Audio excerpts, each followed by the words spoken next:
If you like the story, you can support the author on Patreon. Link is in the description. Chapter 21, Scrapper Goes to College. After the lab tour, Calloway and Ward left to handle their own schedules. Ryan spent the rest of the morning wandering campus with his parents. Nobody recognized him. It was a strange feeling. For the past 2 weeks, his name had been on every platform, in every comment section, trending on every feed. But a name and a face were different things. He wasn't a movie star. People knew Ryan Mercer the way they knew a headline. They didn't know what he looked like walking past them in a hoodie and sneakers, looking like any other teenager visiting campus with his parents. They ate lunch in the dining hall. Lisa remarked that the salad bar was better than she'd expected. Tom said the coffee was terrible but free, which made it acceptable. Ryan ate a burger and thought about gantry cranes. The university had put him in faculty housing. A single room, nothing fancy, but private.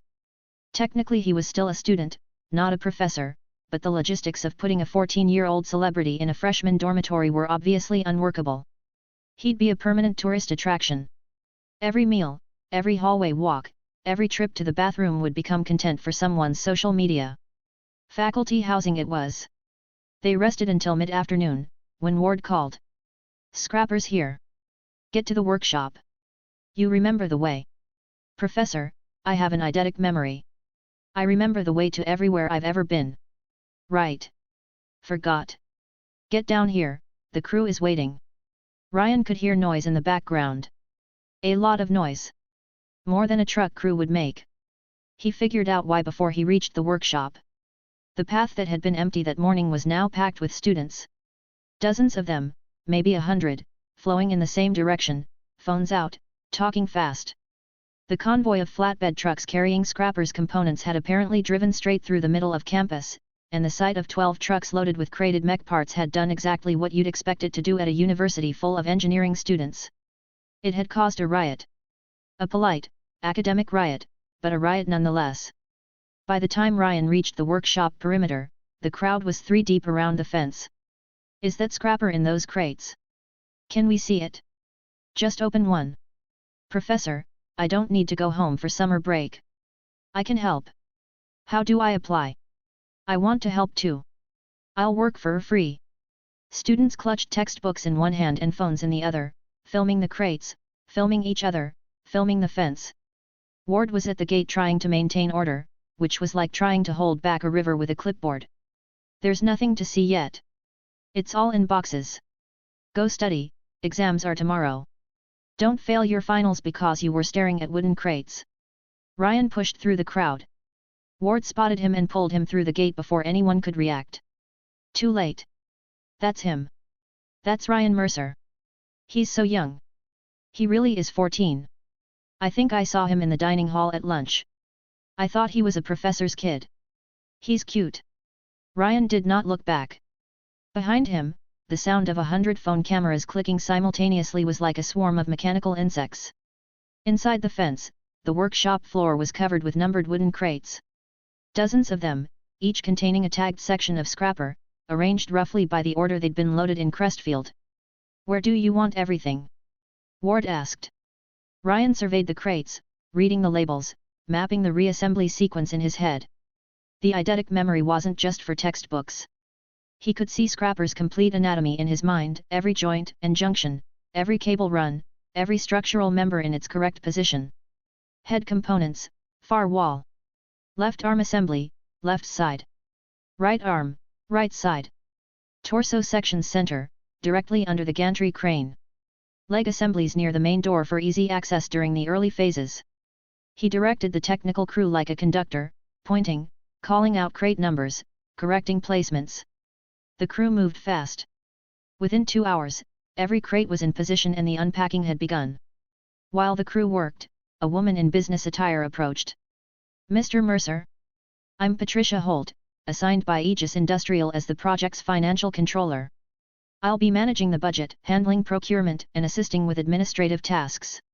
She looked at him with the particular curiosity of someone whose employer had created an entire shell company and allocated 8 figures of funding for a teenager she'd never heard of until last week. Ryan shook her hand. His first question was immediate. "Ms. Holt, the technical crew Aegis assigned. 20 people. That's too many.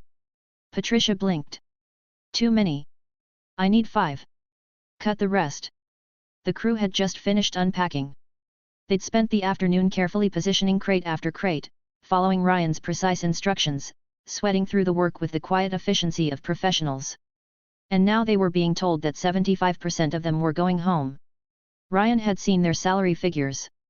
4 digits per week, per person. 20 of them. The math made his eye twitch. 5 competent technicians could handle the physical work. 15 extra bodies were 15 extra line items, bleeding his project budget dry. Patricia recovered quickly. Aegis doesn't have much experience staffing mech research projects, so the team size may have been generous. I'll process the reduction. Which 5 would you like to keep? Ryan pointed to the 5 who'd worked fastest, asked the fewest unnecessary questions, and hadn't needed to be told twice where to put things. The other 15 took the news with professional grace. They weren't being fired. They were being reassigned back to Aegis. Still, the speed of it was remarkable. They'd arrived that morning, unpacked a mech, and been downsized before dinner. Ryan made a mental note to feel slightly guilty about it later. He didn't have time right now. Once the crates were open and the components laid out across the workshop floor, Ryan ran diagnostics. Each major section got a power-up test, a visual inspection, and a comparison against the pre-transport baseline data he'd recorded in Crestfield. Nothing damaged. Nothing shifted. The transport crew had been careful. Ward wandered over, hands in his pockets, looking at the disassembled mech the way a kid looks at a model kit on Christmas morning. When do you start reassembly? Going to wait until the full research team is staffed. Ryan looked at him. You're here. That's a start. Ward smiled. I applied to join the project formally. Materials Science Liaison. You need something fabricated, sourced, or tested, that's my department. And your salary? Comes from my existing MIT appointment. Not your budget. I know how you feel about expenses, you little miser. Ryan felt a weight lift that he hadn't realized he'd been carrying. One more thing, he said. The materials from my parts list. When do they arrive? The upgraded components, the custom fabrications, the defense-grade signal processors. Everything that would transform Scrapper from a fragile prototype into something that could survive more than 10 activations. Ward pointed across the workshop to where Patricia was setting up a temporary desk. That's her department now. I'm done being your logistics coordinator. I barely survived the experience. Ryan looked at Patricia. Patricia looked at Ryan. She was already pulling up procurement timelines on her laptop. This was going to work. Chapter 22, Rebuilding Scrapper, Part 1. Patricia saw them looking and walked over before they had to ask. The first shipment of materials and components is being coordinated now. She checked her tablet. The armor plating and associated mounting hardware will arrive day after tomorrow. That's the fastest item on the list. Then we wait 2 days, Ryan said. No point assembling the frame without the armor ready to go on. Patricia moved on to the next item, staffing. Ryan's personnel requirements had raised eyebrows at Aegis, and she wanted to confirm them in person. You're requesting researchers in 3 areas. New energy systems, mechanical propulsion, and computer science with a focus on neural interfaces. And you've specified that you don't need senior academics. Graduate students and early career PhDs are acceptable. Correct. Every other project I've worked on has fought tooth and nail to recruit the most senior people in their fields. You're asking for junior staff. Can I ask why? Ryan understood the implication. She thought he was afraid of being overshadowed. A 14-year-old worried that a professor with 30 years of experience might challenge his authority. This project doesn't need academic heavyweights, he said.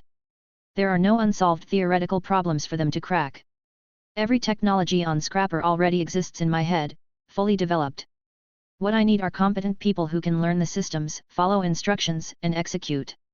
I need hands, not brains. Patricia considered this for a moment. She glanced at the 5 remaining technicians, then back at Ryan. So what you're building isn't a research team. It's a support crew. I'm building the first generation of mech engineers. They'll start as support. Where they end up depends on how fast they learn. Understood. I'll have the first batch here day after tomorrow, along with the armor shipment. Ryan spent the next 2 days with his parents. They walked the campus, ate in the dining hall, explored the surrounding neighborhood. Lisa bought a scarf from a shop near Harvard Square that she didn't need but couldn't resist. Tom found a diner that served a passable chicken fried steak and declared it his new favorite restaurant in Massachusetts, which was a low bar since it was the only restaurant he'd tried in Massachusetts.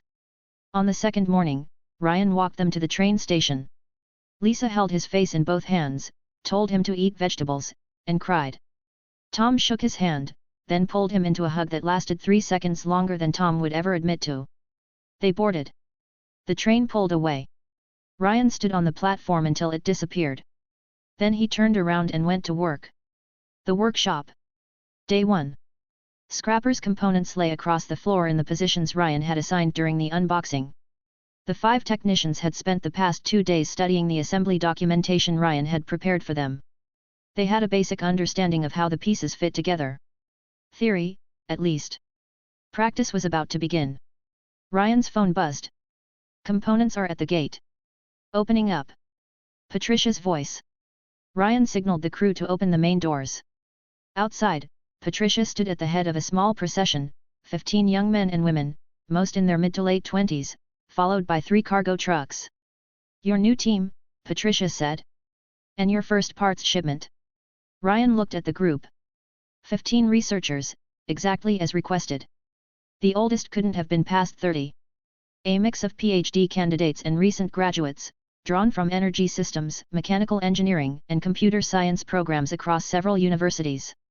Their faces showed a range of emotions from professional composure to barely contained excitement. Ryan shook each hand and called each person by name. Patricia had sent him the roster the day before, and he'd memorized it in a single reading.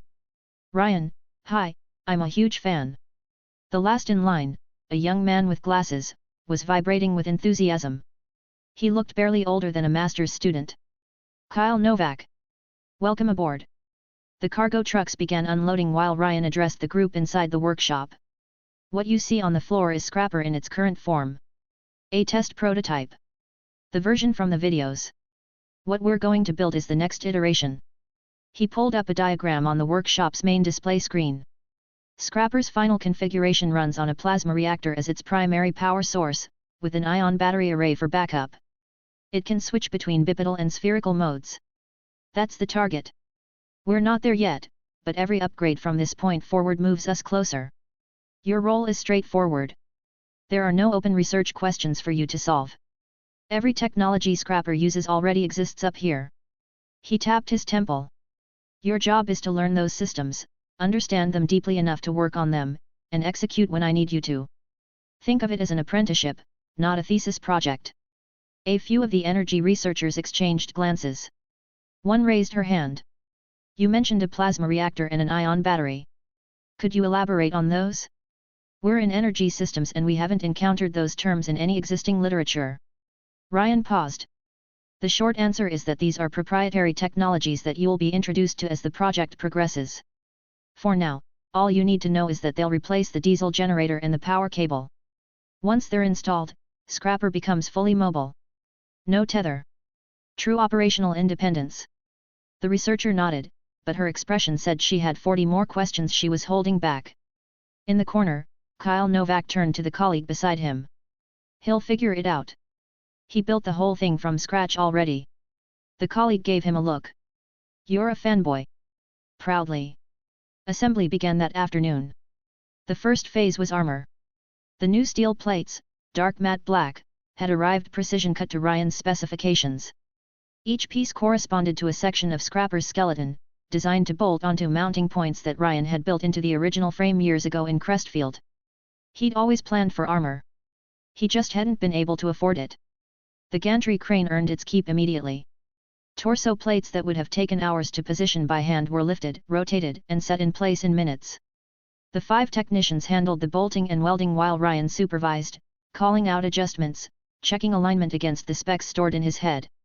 By late afternoon, the torso was complete. Scrapper's midsection, previously a naked skeleton of exposed cables and structural beams, was now encased in black armor plating. Clean lines. No exposed wiring. The cables that had snaked across the frame like visible veins were hidden beneath panels that locked together with mechanical precision. It looked like a mech. Not a frame, not a prototype, not a science project. A mech. The resemblance to the movie version was striking. Not identical, the original Scrapper from Pacific Rim, Uprising was a patchwork of scavenged parts, mismatched colors, cobbled together plates from half a dozen different Jaegers. Ryan's version was uniform. All black. Purpose-built. It looked less like a junkyard survivor and more like something that had rolled off a production line. The torso lay on the workshop floor, and even horizontal, even incomplete, the sheer mass of it filled the space with a weight that went beyond physics. The researchers stood around it in a loose semicircle, phones forgotten in their pockets, just looking. "This is way more intense in person than on video," Kyle said quietly. Ward, who had wandered over from the office building to watch, stood near the cockpit hatch with his arms crossed. "You're sure it can still move with all this extra weight?" "One way to find out." Ryan connected a power cable to the torso's main coupling and hit the switch. No indicator lights visible now. The armor covered everything. But Ryan had installed a single external status light on the chest plate, just below the cockpit. A small green LED, almost modest compared to the constellation of lights that used to blaze across the naked frame. It lit up. Steady green. Power confirmed. All torso systems nominal. Ryan climbed the ladder, found the concealed release on the chest plate, and triggered the cockpit hatch. The outer doors split open. A rectangular seam cracked across the armor, the upper and lower panels separating and retracting smoothly. Beneath them, the circular inner hatch appeared. 4 curved outer segments and 1 central disc, nested together like the aperture of a camera lens. They spiraled open in sequence, each panel sliding aside to reveal the cockpit underneath. Below, 15 researchers and 5 technicians broke into applause. "That is the coolest thing I have ever seen in my life," Kyle announced to no one in particular. Ryan climbed inside, ran the self-diagnostic, and climbed back out. "Torso checks out. Keep going. Arms and legs tomorrow. For every 500 Power Stones extra chapter." Chapter 23, Rebuilding Scrapper, Part 2. The enthusiasm was real. The experience was not. Even with the team running on adrenaline, Scrapper's limbs refused to go together quickly. The technicians knew the theory. They'd studied the assembly documentation for 2 days. But there was a gap between reading about how a 20-foot mechanical arm fit onto a 40-foot torso and actually doing it, and that gap was measured in hours of fumbling, rechecking, and starting over. They worked through the evening and into the next day. The gantry crane lifted each limb into position while the technicians bolted, welded, and torqued their way through the connections. Ryan supervised every joint, calling out alignment corrections, verifying tolerances, occasionally climbing up to check a mounting bracket by hand. Left arm complete. Right arm complete. Left leg complete. Right leg complete. All limbs installed. Assembly finished. The last piece locked into place as the afternoon light faded outside the workshop windows. Under the white overhead lights, Scrapper lay on the reinforced floor in full armor for the first time. Black. All of it. Matte black plating covering every surface, every joint housing, every cable run. The skeleton that had been naked and exposed for its entire existence was gone, buried under 80 tons of armor steel. What remained was something that looked less like a prototype and more like a weapon. The team stood around the mech in a loose ring, heads tilted back, phones forgotten. "Incredible," Kyle said. He was looking up at Scrapper the way some people look at cathedrals. Even the women on the research team, who'd maintained a professional composure throughout the assembly process, were staring with unconcealed fascination. It was one thing to watch Scrapper on a screen. It was another to stand next to it, close enough to touch the armor, close enough to feel the sheer physical mass of the thing pressing down on the floor beneath your feet. The world's only mech. Lying 10 feet away. Real. Every pair of eyes in the room turned to Ryan. He found Kyle. Camera. Kyle had already anticipated the request. He held up the video camera Ryan had given him that morning, lens cap off, red light on. "Rolling," Kyle said. Ryan walked to Scrapper. Someone had already connected the power cable to the ankle coupling without being asked. Ryan climbed the ladder, triggered the cockpit hatch, and stepped inside. The cockpit was different now. With the armor installed, the open-air cage he'd piloted in Crestfield had become an enclosed space. Walls on all sides. No wind, no direct line of sight to the ground below. The only external view came from camera feeds mounted at Scrapper's joints, displayed on the touch screen in segmented panels. It was claustrophobic and secure at the same time.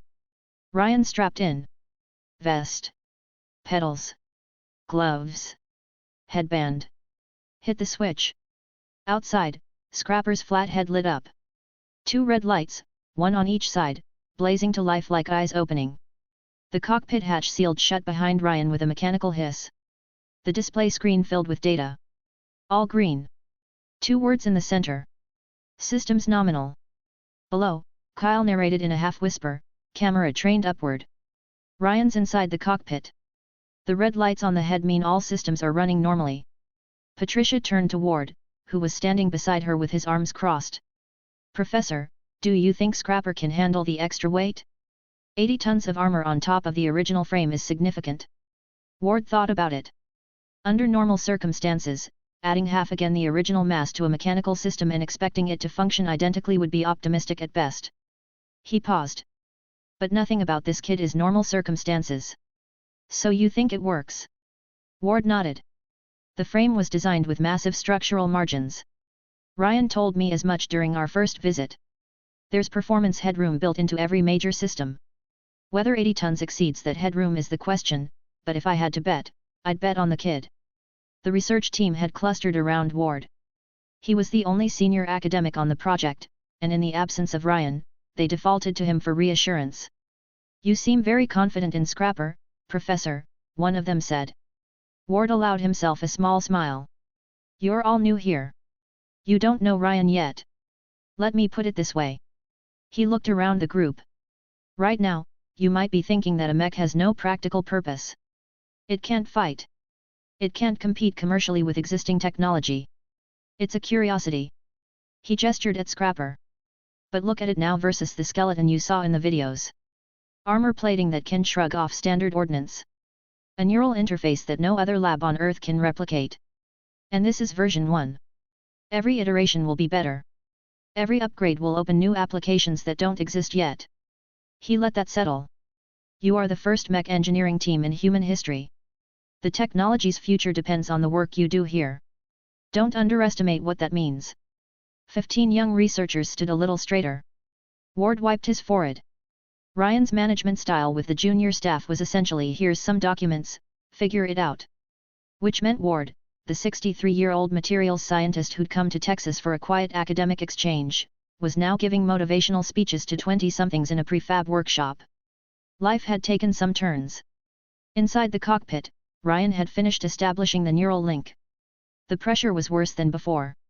80 tons of additional mass meant more data flowing through the control system, which meant more load on the neural interface, which meant more strain on his nervous system.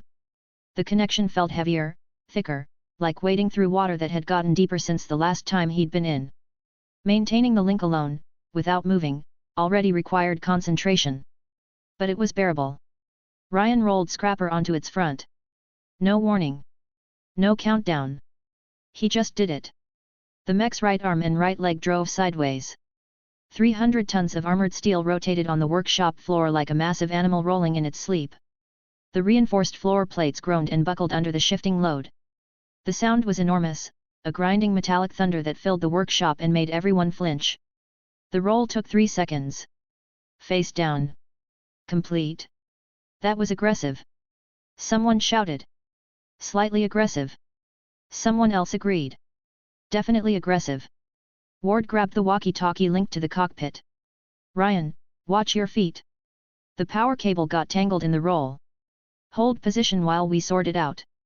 Copy. Ryan's voice came through the speaker, calm and slightly strained. Without external sensors or holographic imaging, the armored cockpit was effectively blind except for the joint cameras. Ryan could see fragments of the workshop through segmented feeds, but it was like looking through a dozen keyholes at once. Functional, not ideal. He made a mental note, scanning radar and holographic displays were no longer luxury upgrades. They were necessities. The crew untangled the cable from Scrapper's ankle assembly.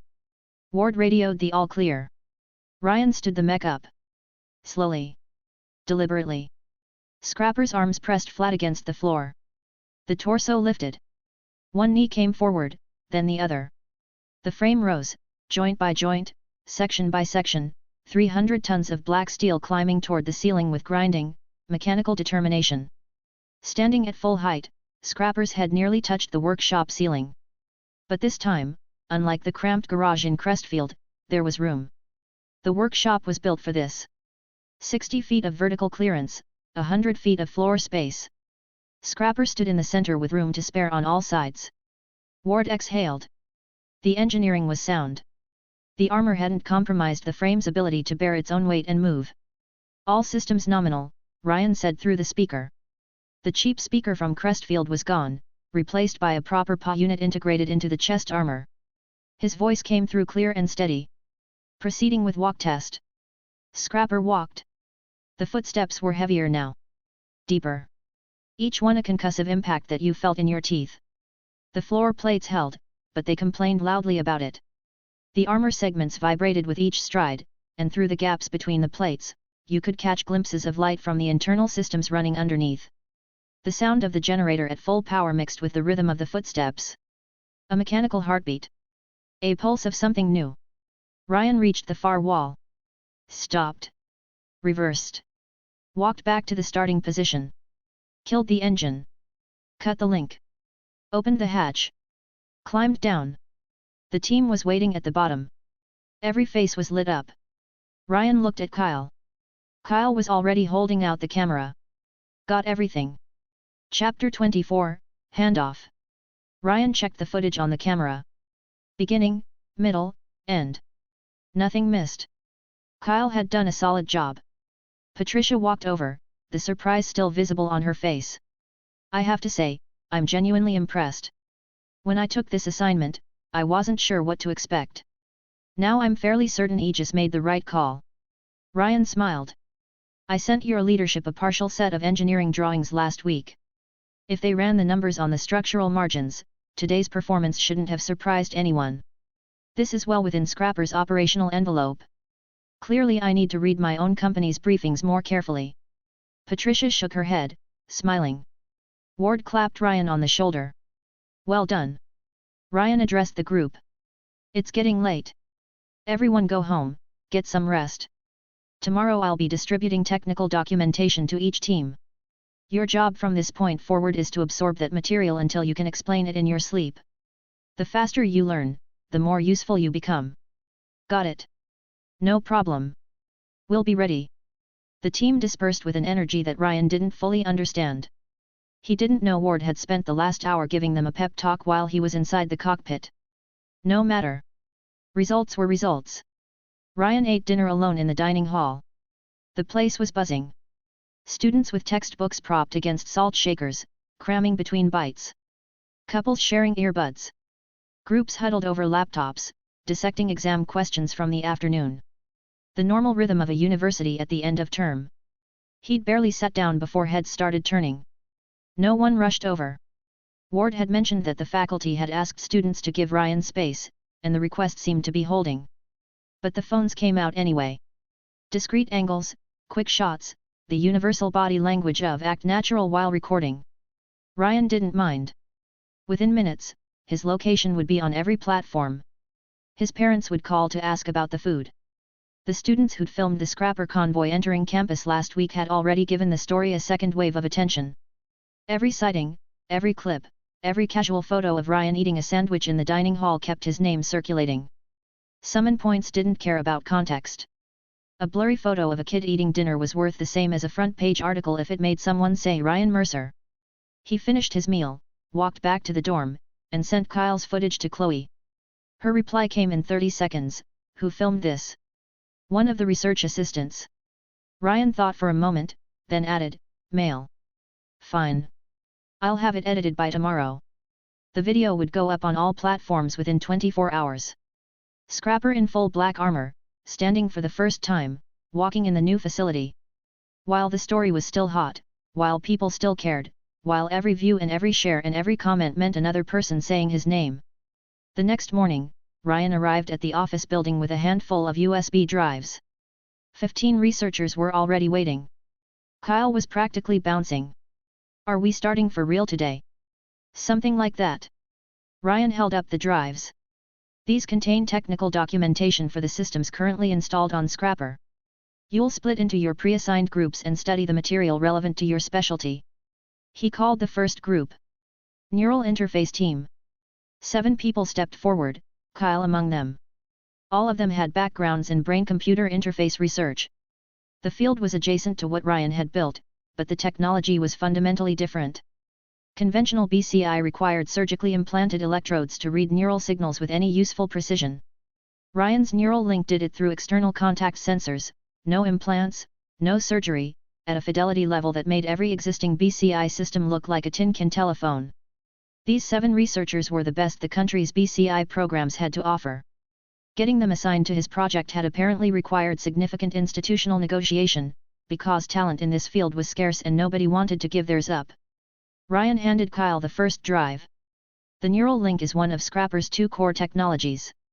What's on this drive is the foundational theory and operational framework. It will not look like anything you've worked with before. Study it, internalize it, and come to me with questions. Deeper material will follow once you've mastered the basics. He turned to the next group. Energy and Propulsion Team. 5 researchers. This drive contains the current power system specs and schematics. Familiarize yourselves with the existing setup. There will be a major overhaul coming, and you need to understand the baseline before we change it. Software and Systems Team. 3 researchers. Partial source code for Scrapper's operating system, plus the programming standards and architecture documentation. The OS is the other core technology. You'll eventually be collaborating with the neural interface team, so pay attention to the signal processing layer. Drives distributed. 15 researchers holding 15 copies of technology that didn't exist anywhere else on Earth. 2 weeks, Ryan said. That's how long you have to get comfortable with this material. Questions come to me directly. And remember, everything on those drives is classified. Don't discuss it outside this building. Don't copy it. Don't email it. If you lose a drive, tell me before you tell anyone else. They nodded. Every one of them was itching to plug in and start reading. Ryan could see it in the way they held the drives, fingers tight, the anticipation almost physical. Go. They scattered to their respective offices. Ryan watched them go, then picked up the last item on the desk. Not a USB drive. A portable hard drive, heavier, holding significantly more data. He carried it to Patricia's office. I need a favor, he said. Patricia looked up from her laptop. Go ahead. There's a technology on this drive that I need verified by an outside research facility. I've done the theoretical work myself. The math checks out. But I haven't had the resources to fabricate a prototype, so I need someone with the right equipment to build one and confirm the performance specs. Patricia took the drive. What kind of technology? Think of it as a new type of battery. Except that battery undersells it considerably. Small form factor.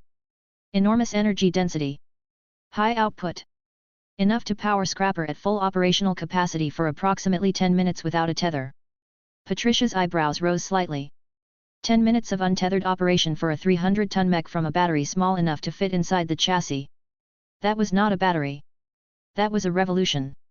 I'll get it to the right people today, she said. She was already standing, drive in hand, heading for the door before Ryan had finished nodding. Today. Not I'll look into it today.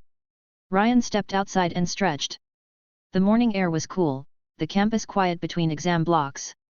He'd just handed over the designs for the plasma reactor and the ion battery. 2 technologies pulled directly from the system's completed Project 1 data. A reactor the size of a man's thigh and 2 batteries of similar dimensions, capable of sustaining a 276-ton mech at full power for 10 continuous minutes.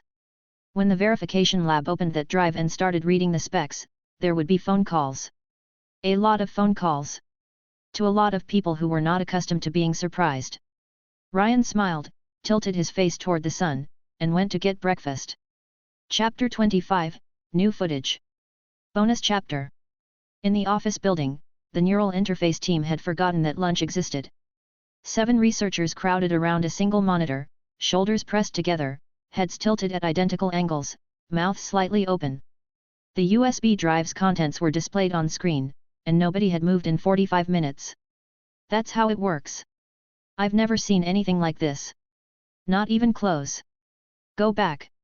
Go back to the signal acquisition section. We just read that part. I want to read it again. Can someone just copy the drive so we can all read at our own desks? Kyle was sitting slightly behind the group, his own copy of the drive already loaded on his laptop, scrolling through the documentation with the reverent intensity of someone reading sacred text. I always assumed the mech used some kind of mechanical transmission system, one of the researchers said, leaning back in her chair. Gear trains, maybe hydraulic actuators with a sophisticated feedback loop. Something complex but fundamentally conventional. This isn't conventional. This isn't even in the same century as conventional. The signal acquisition alone, another researcher said, shaking his head. We've been working on non-invasive BCI for years. Years. The best we've managed is gross motor command recognition with a multi-second processing delay. And that requires a 32-channel electrode cap and half a server rack of computing power. He pointed at the screen. This does full-body motor translation through a pair of gloves and a headband. In real time. With latency I can't even measure. It's not a generational gap, Kyle said quietly. It's a species gap. We've been working on bows and arrows. He built a machine gun. The room went quiet for a moment as that sank in. Kyle's phone buzzed. He glanced down. Notification, Ryan Mercer uploaded a new video. Kyle sat up so fast his chair rolled backward into the wall. New video. New video. Everyone shut up. He pulled up the channel. The upload was less than a minute old. Scrapper upgrade complete. Want to fight? I'll throw one punch. The thumbnail was Scrapper's armored fist, clenched, filling the frame, with the title text photoshopped onto it like a meme. Upload time, 58 seconds ago. Views, 21. Likes, 807. Saves, 978. Comments, 83. More likes than views. YouTube's backend was still catching up. The notification squad had hit the button before the view counter registered. Kyle hit play. The video opened on Ryan's back. He was walking toward Scrapper, which lay horizontal on the workshop floor. The composition was striking without trying to be. White overhead lights across the top third of the frame. Black armored mech filling the middle. Ryan's silhouette at the bottom, small against the machine, walking steadily forward. The scale contrast was immediate and visceral. I shot this, Kyle whispered to the colleague next to him. I actually shot this. The colleague was not looking at the composition. He was looking at Scrapper. The comments were already flooding in. New lab? Look at the size of that place. Wait, did they change the color scheme? Is that armor? Scrapper has armor now. It looks completely different from the skeleton version, holy crap. The cyberpunk exposed wiring look was cool, but this is on another level. It went from science project to actual military hardware real quick. How long has he been at MIT? Like a week? And he already did this. The video cut to Ryan climbing up to the cockpit. As the camera angle shifted, the full scope of the transformation became visible. Every cable, every exposed strut, every visible joint that had defined Scrapper's raw, skeletal appearance was gone. In its place, black matte armor plating, clean lines, sealed surfaces. A machine that looked like it belonged in a movie, not a garage. This does not look real. It looks too real, that's the problem. Okay, the skeleton version was impressive, but this actually looks like a weapon. The cockpit hatch opened. The rectangular outer doors split, the circular inner aperture spiraled open, and even through a screen, the mechanical precision of it was mesmerizing. That hatch animation alone is worth the price of admission. Someone clip the hatch opening and loop it. I could watch that forever. Ryan climbed inside. The hatch sealed. The red lights on Scrapper's head blazed to life. Then the roll. No warning. No countdown. Scrapper's right arm and leg drove sideways and the entire mech rotated, 300 tons of armored steel flipping face down in 3 seconds. The camera shook. The floor plates screamed. The armor segments vibrated visibly on the frame, rattling against each other like the scales of something waking up. What? He just did that with no warning. The way the armor shakes after the roll is the most terrifying and coolest thing I've ever seen. It moves like the plates on samurai armor. Was that intentional? I don't think he cares if it was intentional, it just works. Scrapper stood. The full rise, captured from below, the camera tilting up and up as 40 feet of black steel climbed to its full height. The cheap overhead lights caught the armor in harsh white, every panel and seam visible, every rivet casting a shadow. Scrapper. All systems nominal. The voice came through clear this time. No $15 surplus speaker. A proper audio system, integrated into the chest plate. Ryan's voice filled the workshop and, through the video, filled every pair of headphones and every speaker watching the stream. The voice. The delivery. This kid is 14 and he has more main character energy than most action heroes. All systems nominal should not go that hard, but it does. Headphone users, you're welcome. I am watching a real mech walk in a real building in 2020 and my brain still refuses to accept it. Then the walk. Heavy, deliberate footsteps. Each one a concussive boom that the microphone picked up clean, rattling through phone speakers and laptop audio with physical weight. The armor panels trembled with each impact, and through the gaps between the plates, interior lighting flickered in brief glimpses. The sound of the generator mixing with the rhythm of the footsteps. The sound design is incredible. That's not sound design, that's actual metal hitting actual metal. Someone needs to sample this for a beat. I need this as my alarm clock. I'd never oversleep again. I'm literally shaking. This is the coolest thing humanity has ever built. Kyle watched the comments cascade. Then he checked the numbers. The video had been up for 26 minutes. 1.3 million views. 900,000 likes. Over 1 million saves. He refreshed. The numbers jumped again. And again. Every refresh was a new record. He opened Twitter. Trending. YouTube trending tab. Number 1. TikTok. Clips were already being cut and reposted. Instagram. Screenshots and reaction posts flooding every feed. The Armored Scrapper video was bigger than the original test. Bigger than the live stream. The first video had proven the mech was real. This one proved it was evolving. And somewhere on every platform, in every comment thread, in every group chat and podcast and reaction video, millions of people were saying the same 2 words. Ryan Mercer. Chapter 26, Shockwaves. Chloe was on her bed in Crestfield, monitoring the video's performance across platforms, when her phone rang. Unknown number. She almost let it go to voicemail, then picked up on instinct. Hello. Is this Chloe Parker? Speaking. Who's this?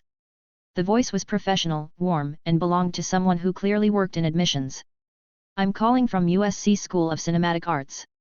We've been reviewing your application materials, and we noticed you mentioned experience producing video content that achieved significant online viewership. We'd like to confirm that. Chloe sat up. That's correct. I filmed and edited all of the Scrapper content on Ryan Mercer's channel. Every video from the welding series through the test footage. We're aware of the channel's reach. Your work is quite impressive for someone your age. If your exam scores are in range, we'd very much like to have you at USC. Chloe's brain stalled. This was the kind of call that happened to valedictorians and competition winners. Not to art students from Crestfield, Texas, whose primary qualifications were filmed a robot and can eat 6 drumsticks in one sitting. But of course it wasn't really about her. It was about Scrapper. About Ryan. The school wanted to claim the person who'd shot the most viral engineering footage in internet history. Having Scrapper's cinematographer in their incoming class was a recruiting brochure that wrote itself. Chloe understood this. She also understood that she didn't care why the door was opening, only that it was opening. I'll definitely keep USC at the top of my list, she said. Let's see where the scores land. They chatted for a few more minutes. Friendly. Encouraging. The kind of conversation that ended with both sides feeling good about the future. Chloe hung up, rolled off her bed, and yelled down the hallway, Mom! Your daughter doesn't need to worry about college anymore. Her mom hadn't finished responding before the phone rang again. Different number. Different area code. Another school. Another offer. Patricia had delivered Ryan's hard drive to Aegis Industrial's liaison within the hour, and from there it traveled under armed escort to a government research laboratory in the same state. The lab's director, a gray-haired energy physicist named Dr. Gerald Hoffman, received it in his office along with a brief from the courier. It's a new power generation concept, the courier said. The designer has done the theoretical work independently, but hasn't had access to fabrication facilities. We need your team to verify the mathematics and, if the theory holds, run a proof of concept experiment. Hoffman took the hard drive and turned it over in his hands. Independently. Meaning no peer review, no institutional backing, no computational verification. Correct. Hoffman raised an eyebrow. So this is someone's garage science. The courier shifted his weight. The source is legitimate. I can assure you of that. Hoffman plugged the drive into his secure terminal. The courier entered the access code. The screen filled with schematics, theoretical frameworks, and hand-drawn diagrams of something labeled plasma reactor. Hoffman adjusted his glasses. Read the first page. Read it again. A plasma reactor, he said slowly. 16 inches tall. 8 inches in diameter. Yes. Generating this much output. According to the specifications, yes. Hoffman looked at the dimensions again. Looked at the output figures. Looked at the dimensions one more time. Is there a decimal point missing somewhere? Did the designer forget a zero? The specifications are as submitted. Hoffman opened the second file. Ion battery. Similar form factor. Complementary technology. Energy density figures that made lithium-ion look like a potato clock. He stared at the screen for a long time. You're telling me this is real? We're telling you we need to find out if it's real. That's why we're here. Hoffman called in his research team. Split the documentation into sections. Assigned each section to a specialist with instructions to check for fundamental theoretical errors or mathematical inconsistencies. If the underlying physics was wrong, it would show up fast. You couldn't build a house on a cracked foundation. The courier waited. From noon through the afternoon, through dinner, into the evening. Hoffman reappeared at 9 p.m., holding a cup of coffee that had gone cold an hour ago. No errors, he said. The theoretical framework is internally consistent. The mathematics check out at every level we've examined so far. The courier straightened. So it works. I said no errors. I didn't say it works. Theory and reality are different animals. I need to run a deeper verification pass, second-order analysis, edge cases, failure modes. If that clears, we move to experimental fabrication. Estimate 1 week for the verification. And if it clears? Hoffman looked at his cold coffee, then at the screen still showing the plasma reactor specifications. If it clears, then someone out there just solved a problem that every energy lab in the country has been working on for 30 years. And they did it with hand-drawn diagrams and no institutional support. He took a sip of the cold coffee, grimaced, and went back to work. At MIT, Ryan sat in the workshop watching his energy team crawl over Scrapper's open torso, cross-referencing the documentation he'd given them against the physical systems they could see and touch. They were learning. Slowly, painfully, but learning. He opened the system panel in his mind. Project 2, 30% complete. The first core technology had finished researching. Liquid neural connection technology. Ryan pulled up the summary. More stable than the current neural link. More efficient signal transmission. Dramatically longer operational lifespan. Everything the existing system wasn't. He looked at Scrapper on the workshop floor. Then he looked at the system's preview image of the Project 2 mech. Scrapper was his first love. The thing he'd built from nothing, in a garage, with his father's money in his own hands. It had changed his life. It had changed the world. But the Project 2 mech was something else entirely. Ryan closed the system panel and went back to work. But the thought lingered. I'll always love Scrapper. Unless something better comes along. Chapter 27, Growing Pains. A few weeks passed. Ryan didn't organize the meeting. He didn't even know it was happening until he heard raised voices through the wall of his office, where he was deep in the mathematics of liquid neural connection theory, filling page after page with equations and burning through pens at a rate that would concern a stationary supplier. The 15 researchers had started holding weekly group sessions on their own. No one told them to. No one needed to. These were people who'd been selected for self-direction, and when they hit a wall, they did what smart people do, they found other people hitting the same wall and compared notes. The wall, as it turned out, was enormous. Kyle spoke first. He'd been elected the neural interface team's unofficial spokesperson, partly because he was the most enthusiastic and partly because nobody else wanted to be the one to say "we're stuck" out loud. I've spent the last 3 weeks doing nothing but studying the neural link documentation, he said. I understand the basic principles now. The signal acquisition methodology, the decoding framework, the transmission architecture. I can follow the logic from input to output. He paused. And then it stops. Because the next layer down requires an understanding of mechanical engineering that I don't have. And electrical systems theory. And control software architecture. And applied mathematics at a level that I haven't touched since my qualifying exams. The rest of the neural team nodded. Same story. The neural link wasn't a standalone technology. It was a web of interconnected disciplines, each one dependent on the others. You couldn't understand signal transmission without understanding the mechanical systems receiving the signals. You couldn't understand the decoding framework without understanding the software processing the decoded commands. Every step forward in one discipline required a step forward in 3 others. For Ryan, this hadn't been a problem.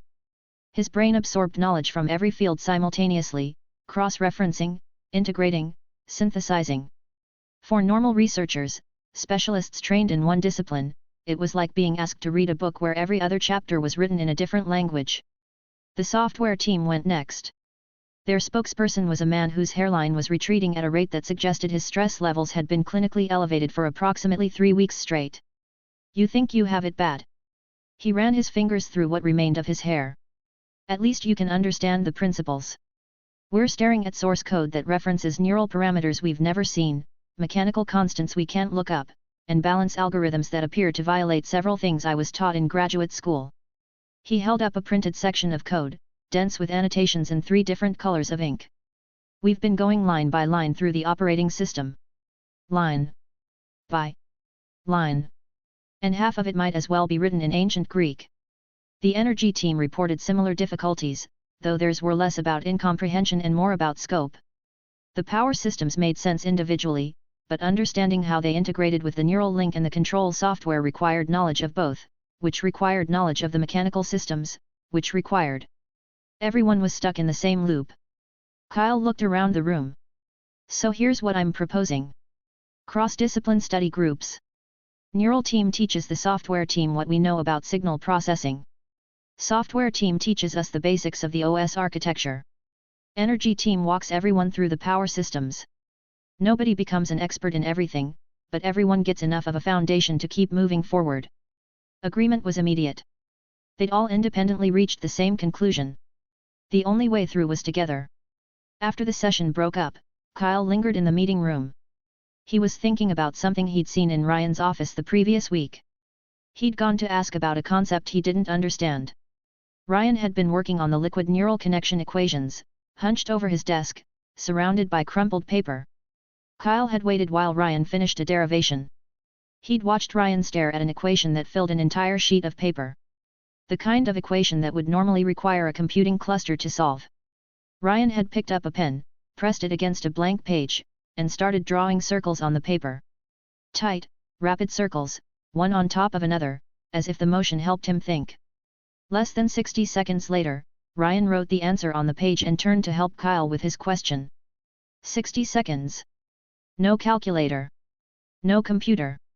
A full-page equation solved in his head while drawing circles with a pen. Kyle had mentioned this to the group during the meeting. The room had gone very quiet. His brain doesn't work like ours, Kyle said. I don't mean that as a compliment or an insult. I mean it literally. Whatever's happening inside his head operates on different hardware. Nobody disagreed. The door to Ryan's office opened without a knock. Patricia walked in with a look on her face that Ryan had never seen before. She was smiling, but it was the kind of smile that had 20 phone calls and a security briefing behind it. Let me guess, Ryan said, not looking up from his equations. The plasma reactor verification came back positive. Patricia stopped mid-stride. How did you know? The theory was sound. The math was clean. If it failed, that would have been a problem on their end, not mine. He was still writing, one hand on the equation, the other drawing circles on a blank sheet of paper beside it. His habit. It helped him think. A moment later, he finished the derivation, checked it against the system's data in his head, confirmed the match, and set down the pen. So, he said, giving Patricia his full attention. When can I get a working unit delivered? Scrapper needs it. Chapter 28, New Skin. Patricia shook her head. The reactor passed theoretical verification. Fabricating a working prototype is a different timeline. Could be weeks. Ryan frowned but let it go. You couldn't rush precision manufacturing, no matter how badly you wanted to. However, Patricia said, and the word carried enough weight that Ryan looked up again. There are other deliveries. What kind of deliveries? Your new neural link hardware. Plus replacement components for every system on Scrapper that was flagged in the last diagnostic. Cables, joint assemblies, the works. Everything that was running on borrowed time gets swapped out today. Ryan was on his feet before she finished the sentence. He grabbed the research team on his way through the office building, pulling them out of their meeting room mid-discussion. They followed without complaint. When the project lead moved with that kind of urgency, you moved with him. How's the study going? Ryan asked as they crossed the yard toward the workshop. Kyle fell into step beside him. We've hit a wall. Cross-discipline knowledge gaps. The neural link documentation requires understanding of mechanical systems. The mechanical documentation requires understanding of the software layer. The software requires understanding of the neural link. Everything references everything else. Yeah, that tracks. Mech engineering isn't modular. Every system talks to every other system. You can't understand one in isolation. We're setting up cross-discipline study groups. Teaching each other the basics. Good. That's the right approach. Ryan paused. Also, Patricia mentioned that Aegis is putting together a teaching team. Professors who've been studying the documentation I released. They'll be running structured courses for you once they're up to speed. The relief on 15 faces was visible and immediate. Several of the women on the team looked ready to hug Patricia, who accepted their gratitude with the composure of someone who'd been managing grateful subordinates for years. They entered the workshop. Scrapper lay on its back under the gantry crane, armor panels removed, technicians on scaffolding working through the internals. This had been the routine for weeks. Disassemble, study, reassemble. Repeat. The 5 technicians could now strip and rebuild Scrapper's major systems from memory, which was exactly the kind of fluency Ryan needed before the real upgrades began. Several crates sat in the corner. Fresh delivery. Ryan opened the first one and stopped breathing. The new neural link gear was black. All of it. A full coverage helmet with a polished polycarbonate shell, sleek as a racing helmet, with a magnetic port at the base of the skull for the neural cable. A sensor vest in the same material, split front design with automatic clasps at the chest and shoulders that would seal and unseal with the cockpit's power cycle. The surface had a subtle sheen, the kind of finish that came from high-grade engineering polymer, not spray paint. The gloves were 2-layer.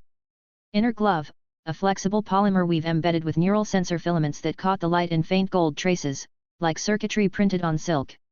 Outer shell, polycarbonate armor covering the knuckles and wrist, with a magnetic coupling for the cockpit's cable system.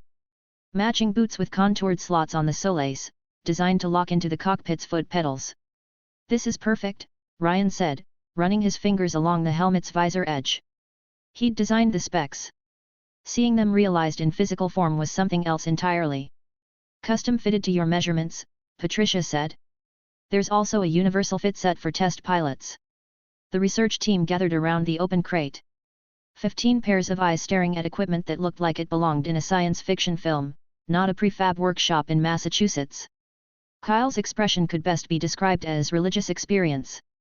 The other crates held replacement components, neural transmission cables, joint actuator assemblies, sensor arrays, were critical parts that had been flagged in every diagnostic since Crestfield. Everything that had been limping along on substandard materials was about to be replaced with properly engineered hardware. Ryan mobilized the team. Technicians stripped Scrapper's armor plating. Ryan climbed to the cockpit and swapped the old neural link rig for the new one himself, handling each component with a care that bordered on tenderness. He handed the old gear down to Patricia. The headband. The bargain bin vest. The gloves that had connected his nervous system to a 40-foot mech through sheer stubbornness and bad materials. Finally, he said, looking at the new helmet in the cockpit's mounting bracket. No more looking like I got dressed at a thrift store. The replacement work took the rest of the day. New cables threaded through Scrapper's frame. New actuator assemblies seated in rebuilt joint housings. New sensor packages installed at every critical monitoring point. When it was done, Ryan ran the diagnostic. The screen populated with green. Line after line, system after system, every flag cleared. No degradation warnings. No lifespan alerts. No caution notices. No issues detected. 5 words in green that meant Scrapper was, for the first time in its existence, operating at full specification. Ryan strapped into the new gear. Helmet on. Vest sealed. Gloves locked. Boots clicked into the pedals. Hit the switch. The neural link engaged. And it was different. The pressure was there, but lighter. Dramatically lighter. The old system had been like wading through mud.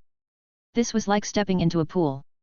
Cool, enveloping, present, but not crushing. The new materials reduced signal resistance. The upgraded cables transmitted cleaner.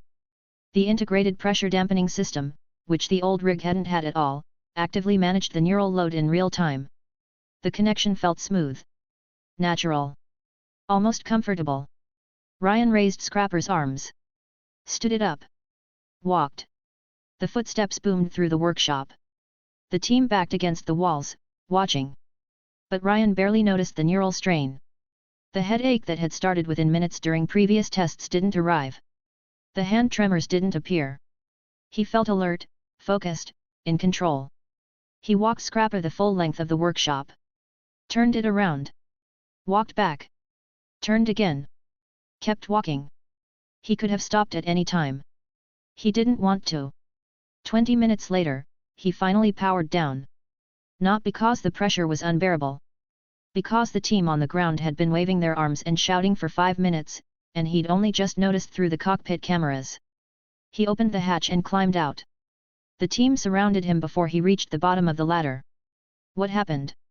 Why didn't you stop? Everything okay up there?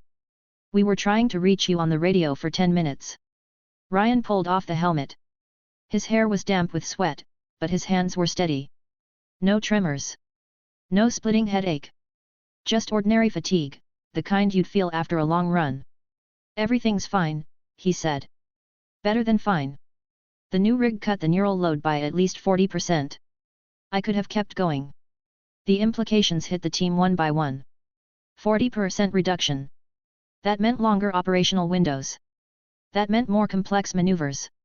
That meant, eventually, real deployment capability instead of 5-minute test sessions. Kyle was the first to notice the other thing. Hey, he said, holding up his phone. While you were in there playing test pilot, the rest of us were getting notifications.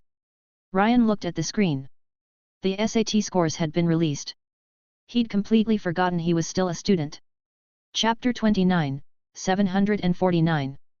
The team was staring at him. 20 pairs of eyes, all asking the same question without saying it. Ryan sighed. He genuinely did not care about his test scores. For most people, standardized exams were the hinge that their futures swung on. For Ryan, the hinge had been the moment he was reborn into this world with a system in his head and a brain that worked like a supercomputer. The SATs were a formality. A checkbox. He was certain he hadn't made any real mistakes. The math and science sections were trivially easy. The only uncertainty was in the essay-based sections, where subjectivity in grading meant you could never be completely sure of a perfect score. Come on, check it. We want to know. Please, just look it up. The team had crowded around him like kids at a birthday party waiting for someone to open a present. A few of the women on the research staff looked ready to physically grab his phone.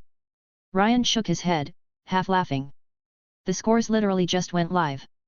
You think the College Board's servers can handle the traffic right now? The site's going to crash in about 30 seconds. Patricia, who had been watching the scene with amusement from the edge of the group, stepped forward. Give me your student ID number. I'll have someone at Aegis pull it. Their connection doesn't go through public infrastructure. Ryan gave her the number. She made one call. The callback came in under 2 minutes. Patricia listened. Her voice went up half an octave. She hung up, turned to face the group, and delivered the number with the careful precision of someone announcing a verdict. 749. Out of 750. Silence. Then chaos. 749. 1 point off? 1 point. That's not a score, that's a war crime against the grading curve. What subject did he lose the point in? I need to know. For science. Ryan stood in the center of the explosion with his hands in his pockets, completely unbothered.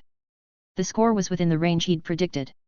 748 to 750. Somewhere in a grading center, an exhausted reader had probably docked him a point on an essay for stylistic reasons. It happened. Human grading was imprecise. He wasn't going to lose sleep over it. Was it the English essay? He asked Patricia. She checked her notes. English. 1 point. He nodded. Fair enough. All right, everyone out. Ryan waved the group away. Go study your documentation. The SATs are done. The mech is not. They dispersed reluctantly, buzzing, already pulling out phones to share the number with anyone who would listen. Ryan went back to his office and called home. Tom picked up on the first ring. He'd been waiting. When Ryan said the number, there was a long silence followed by a sound that might have been Tom sitting down very quickly. Lisa got on the line. She cried. Happy tears. The kind that came from a place deeper than pride, from the bone-level certainty that her son was going to be okay. More than okay. They talked about coming back to campus to celebrate. Ryan told them there was no rush. They were coming anyway. Next call, Chloe. She picked up mid-bite. He could hear her chewing. Let me guess, she said, mouth full. Perfect score. 749. A pause. More chewing. Then, you're not human. You know that, right? Normal people don't do this. Normal people study for months and stress eat and cry in the bathroom and end up with a score they are happy enough with. You walked in, took the test like it was a Tuesday afternoon crossword, and missed 1 point. 1. I hate you. Love you too. Don't say that to me while I'm eating a drumstick, it ruins the flavor. She hung up. Ryan smiled. He didn't have many close friends. Not in this life. The list of people who mattered fit on one hand with fingers to spare. Parents. Chloe. That was basically it. Which left one more audience for this particular piece of news. Ryan opened Twitter. His mentions were already on fire. The SAT score release had coincided with peak internet hours, and the intersection of viral mech builder and test scores had predictable results. Scores are out. What did Ryan Mercer get? No way he scored low, this kid is literally a genius. I bet he got a perfect score and doesn't even care. Ryan typed 3 characters into the tweet box. 749. Posted it. Put the phone down. Went back to his equations. Within 30 minutes, the tweet was the #1 trending topic in the country. 3 digits. No context. No caption. No hashtag. Everyone who saw it knew exactly what it meant. 749. This man posted his score like it was a phone number. The casualness of just tweeting 749 without any explanation is the most big brain flex I've ever witnessed. I just checked. He doesn't qualify for any bonus points or special adjustments. That's a raw 749. On a 750 scale. I have no words. Which subject did he lose the point in? I need answers. Bet it was the essay. Even geniuses can't control grading subjectivity. The companies that had tried to buy Scrapper weeks ago were back in the replies, this time offering congratulations instead of money. Meridian Motors posted a gif of someone slow clapping. Apex Heavy Industries wrote respect. A venture capital firm that hadn't been part of any previous conversation posted an offer of $200 million for whatever he builds next, which was either a joke or wasn't. MIT's official account, congratulations to our research partner Ryan Mercer on an exceptional SAT performance. We look forward to welcoming him as a student in the fall. The replies to MIT's tweet were predictable. Research partner doing a lot of heavy lifting in that sentence. Translation, he's ours, don't even think about it. Caltech has entered the chat. Stanford requests a meeting. Ryan didn't read any of it. He was 3 pages deep into a liquid neural connection derivation, drawing circles on a blank page with his pen, the phone face down on the desk, the internet losing its mind without him. Some things were more important than trending. Chapter 30, Prime Time. At the offices of Marlin Technologies, the last man standing was having a bad day. The CEO sat in his chair, phone pressed to his ear, pitching a potential investor with the desperate enthusiasm of someone who'd been making this call 16 times a day for 2 weeks. "Look, we've got strong brand recognition, solid technical foundations, and right now we're offering 5% equity for just $300,000. That's a steal. You won't find a better entry point in the robotics space." The voice on the other end was blunt. "Brand recognition? What brand recognition? Your one product is a warehouse drone that's been in beta for 3 years. Your only claim to fame is picking a fight with a teenager and losing. Nobody remembers your name." Click. The CEO stared at the dead phone. Grabbed a fistful of his own hair. The trajectory from "we're going to ride this controversy to glory" to "nobody will return our calls" had taken approximately 11 days. 11 days from the blog post with the phone recording to total irrelevance. The rise had been intoxicating. The scrapper debunking campaign had put Marlin on every feed, every platform, every conversation. Investment inquiries flooded in. The CEO, drunk on momentum, had turned them all down. Wait for the peak, he'd told himself. Let the hype build. Accept the best offer later. The peak never came. The live stream came instead. 30 minutes of a 40-foot mech walking on live camera, filmed from 23 angles simultaneously, witnessed by 2 million concurrent viewers. Every argument Marlin had constructed, every carefully worded implication, every anonymous VFX insider claim, crushed under the weight of reality. The aftermath was surgical. The internet turned on Marlin with the same energy it had originally directed at Ryan. Their social media accounts became war zones. The PR manager who'd orchestrated the entire campaign had been fired. Actually, he'd quit first, which the CEO chose to remember as firing. The accounts were eventually banned by the platforms themselves, not because Marlin requested it, but because the volume of hostile traffic was crashing the comment servers. Every recovery attempt had been steamrolled by the next chapter of Ryan's story. Marlin planted rumors about a secret research team behind Ryan. The bidding war drowned it out. They tried to question Ryan's credentials. MIT showed up. They went quiet and hoped to outlast the news cycle. Ryan posted a new video of Scrapper in full armor, walking in a university lab, and broke every view record on the internet. And now? 749 on the sats. The CEO opened Twitter. Saw the trending topic. Saw the number. 749. He closed Twitter. Opened the TV. Maybe there was something else on. Anything else? The evening news anchor was mid-sentence. And in education news, this year's SAT results have produced what many are calling a historic performance.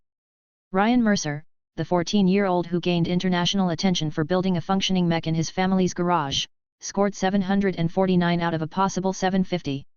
The screen cut to file footage of Scrapper's armored form, standing in the MIT workshop, red lights glowing.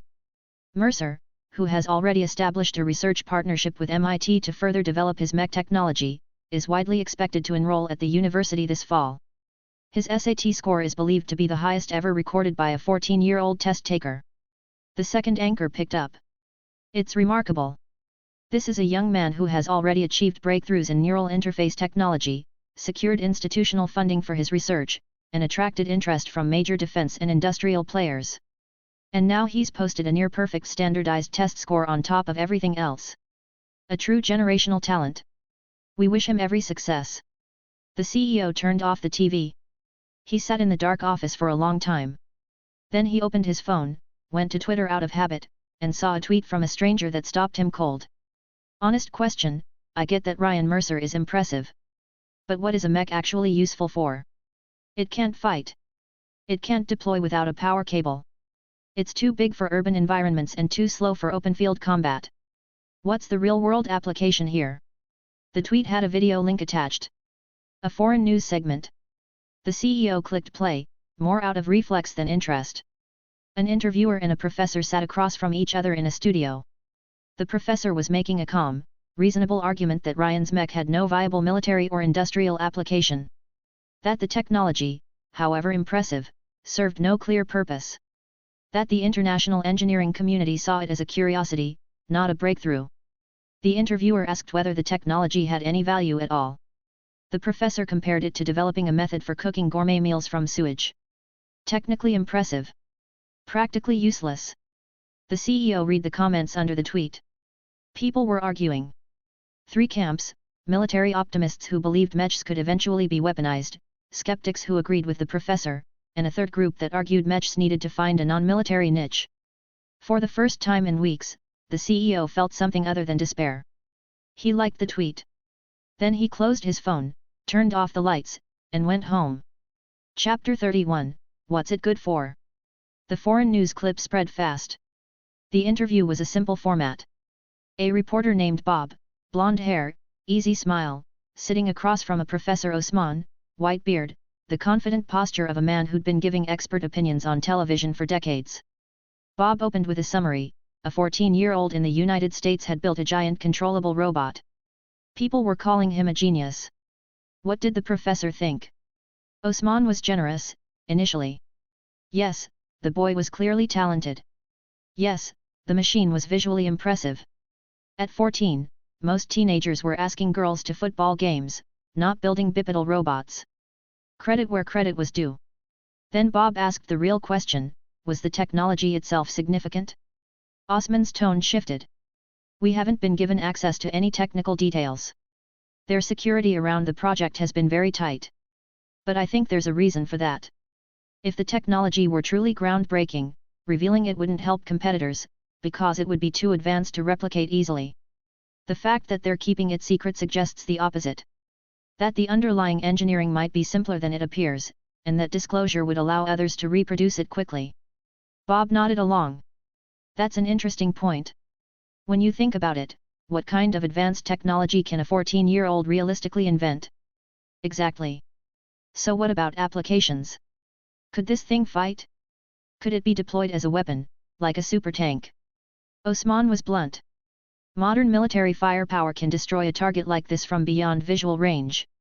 If the purpose is to launch missiles, we already have aircraft and missile vehicles that do it better. And the robot in the video can't even disconnect from its power cable. That cable is an umbilical cord. Without it, the machine is a statue. Bob smiled. You're making it sound fairly useless. Every technology has some unique quality. But the question is whether that quality translates into practical value. Consider intercontinental missiles. Their technology isn't just military. It feeds directly into space launch systems. The engineering has dual-use applications across multiple domains. Now look at this giant robot. What does it do? Nobody can answer that question. And when a technology has no clear application, its novelty becomes irrelevant. He paused for effect. It's like developing a method to cook gourmet food from human waste. The technique might be extraordinary. But nobody wants to eat the result. Bob laughed. Fair point. End of clip. The video detonated a debate that burned across the internet for days. Three factions formed immediately, each one convinced the others were idiots. The military faction argued that mechs were in their infancy. Give them 10 years of development, better materials, proper weapons systems, and an untethered power source, and they'd be devastating on the battlefield. Every new weapons platform in history had been dismissed by experts before it proved itself. Tanks were called useless in 1916. Aircraft carriers were considered floating targets before Pearl Harbor. The skeptic faction aligned with Osman. Mechs had no practical application. They were too large for urban combat, too slow for open field engagement, too dependent on power infrastructure. The money being spent on Ryan's project would be better allocated to proven technologies with established use cases. The third faction, smaller but growing, argued that the military framing was the wrong lens entirely. Mechs didn't need to be weapons. They needed to find civilian applications. Disaster response. Deep-sea construction. Hazardous environment operations. Space-based assembly. The technology was valuable not because of what Scrapper could do today, but because of what the neural link and the engineering principles behind it could enable in domains nobody had considered yet. Ryan watched none of this. He had two priorities, and neither of them involved internet arguments. Priority 1, completing the theoretical framework for liquid neural connection technology. The equations were dense, the calculations were long, and even his brain needed time to work through the more complex derivations. Pages of handwritten math covered his desk, his floor, and part of his bed. The pen and circles habit had intensified. He was going through ballpoint pens at a rate of 3 per day. Priority 2, the plasma reactor. Patricia had become his most frequent phone call. She'd gone from handling his requests with professional efficiency to actively avoiding his calls, because every conversation was the same. When does the reactor arrive? It's still in fabrication. When does it arrive? They said 1 week. It's been 4 days. Which means there are 3 days left. Can we make it 2? After she escalated the request to Aegis leadership, the timeline was confirmed, delivery within 7 days. Ryan accepted this with the grace of a man who knew he'd pushed as hard as he could push and would have to wait for the machinery to catch up with his impatience. The third item on his agenda was money. He found President Calloway in his office on a Tuesday morning.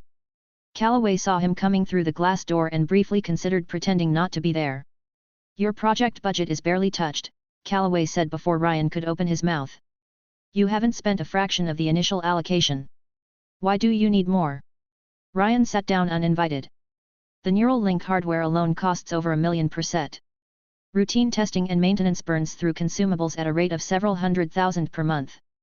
The crew salaries are ongoing.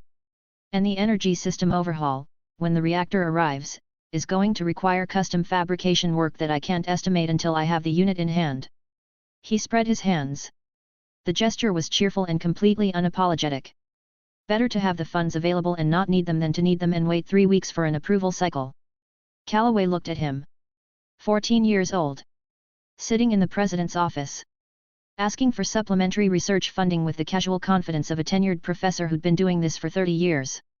"I'll see what I can do," Calloway said. Ryan stood, thanked him, and left. Calloway stared at the closed door for a long time. Then he picked up the phone and called the Dean of Engineering to discuss something he never thought he'd have to discuss: how to establish a discretionary funding mechanism for a freshman who hadn't technically enrolled yet. Chapter 32, The Bet. Calloway took a long sip from his coffee mug. "Do you know how much MIT's annual research budget is?" Ryan opened his mouth. $4.2 billion. Calloway answered his own question before Ryan could speak. "And do you know how many active research projects that budget supports?" Ryan tried again. "Over 13,000. Again, Calloway didn't wait.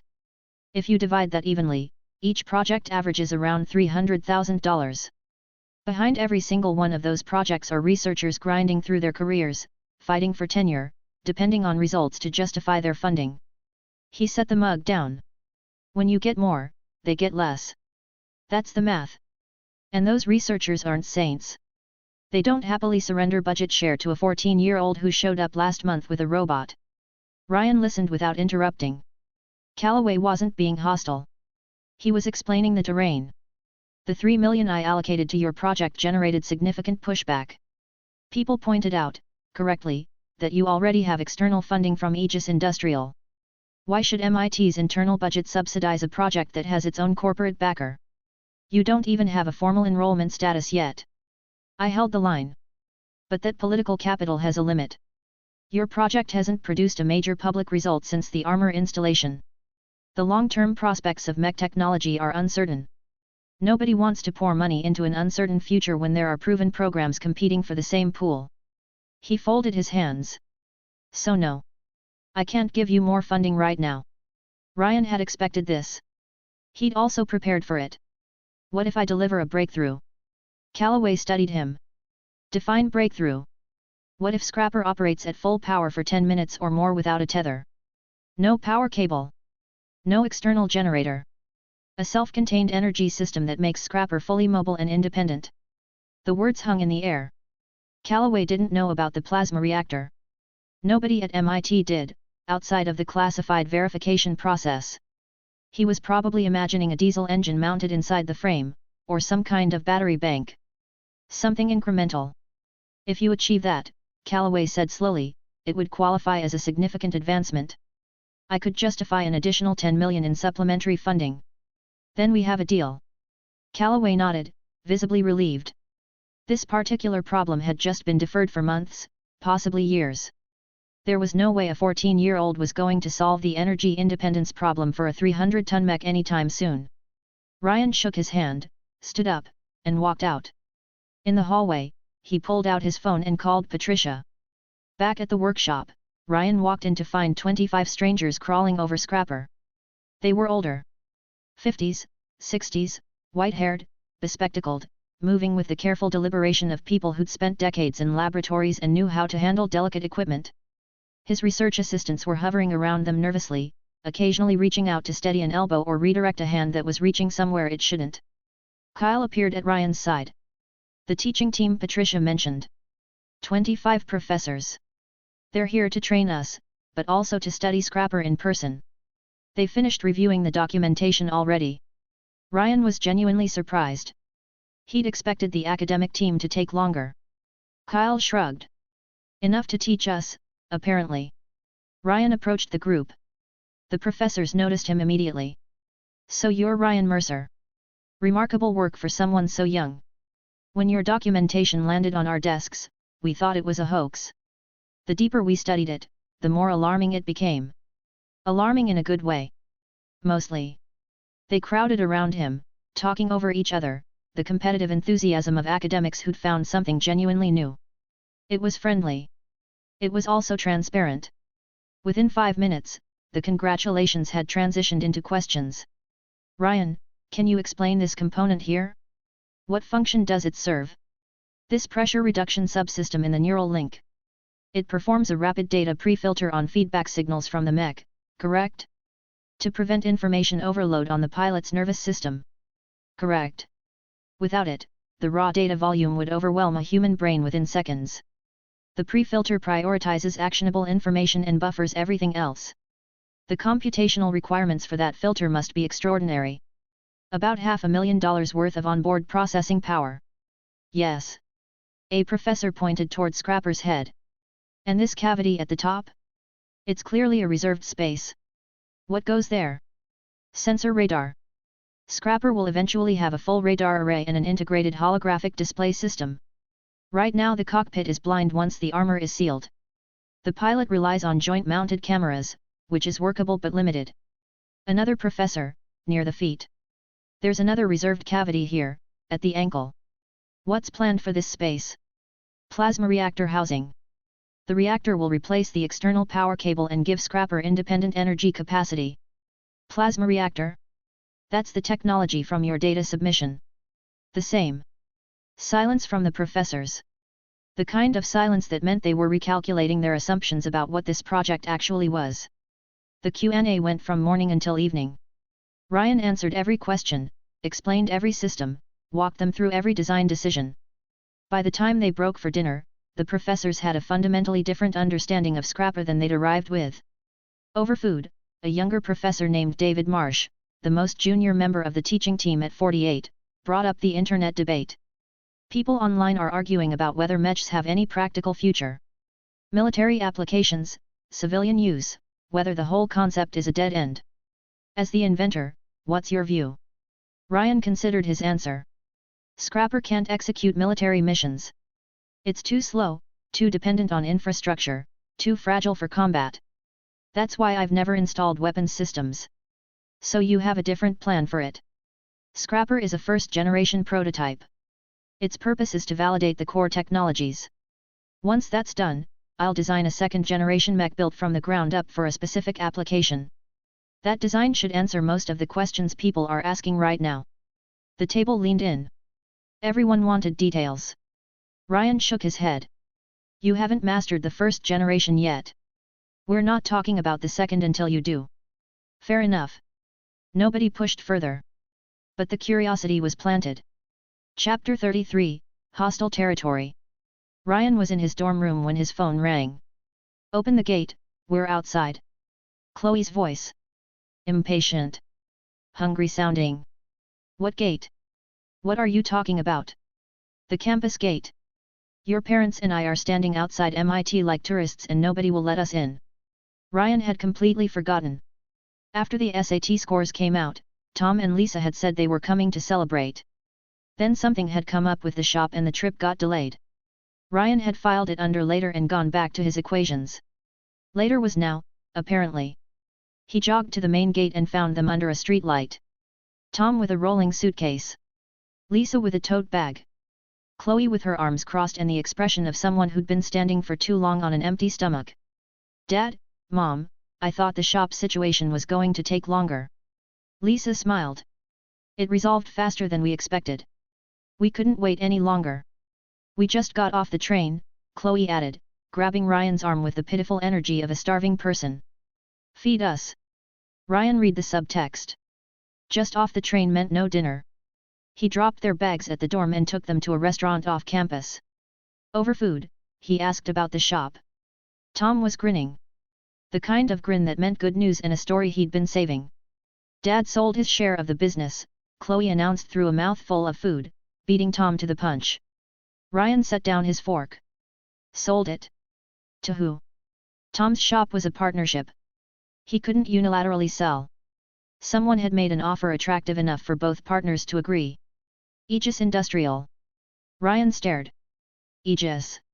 The company funding my project. The one that was specifically created as a project vehicle 3 months ago. That's the one. Why would a defense-adjacent shell company buy a machining shop in Texas? Lisa answered. It wasn't just your father's shop.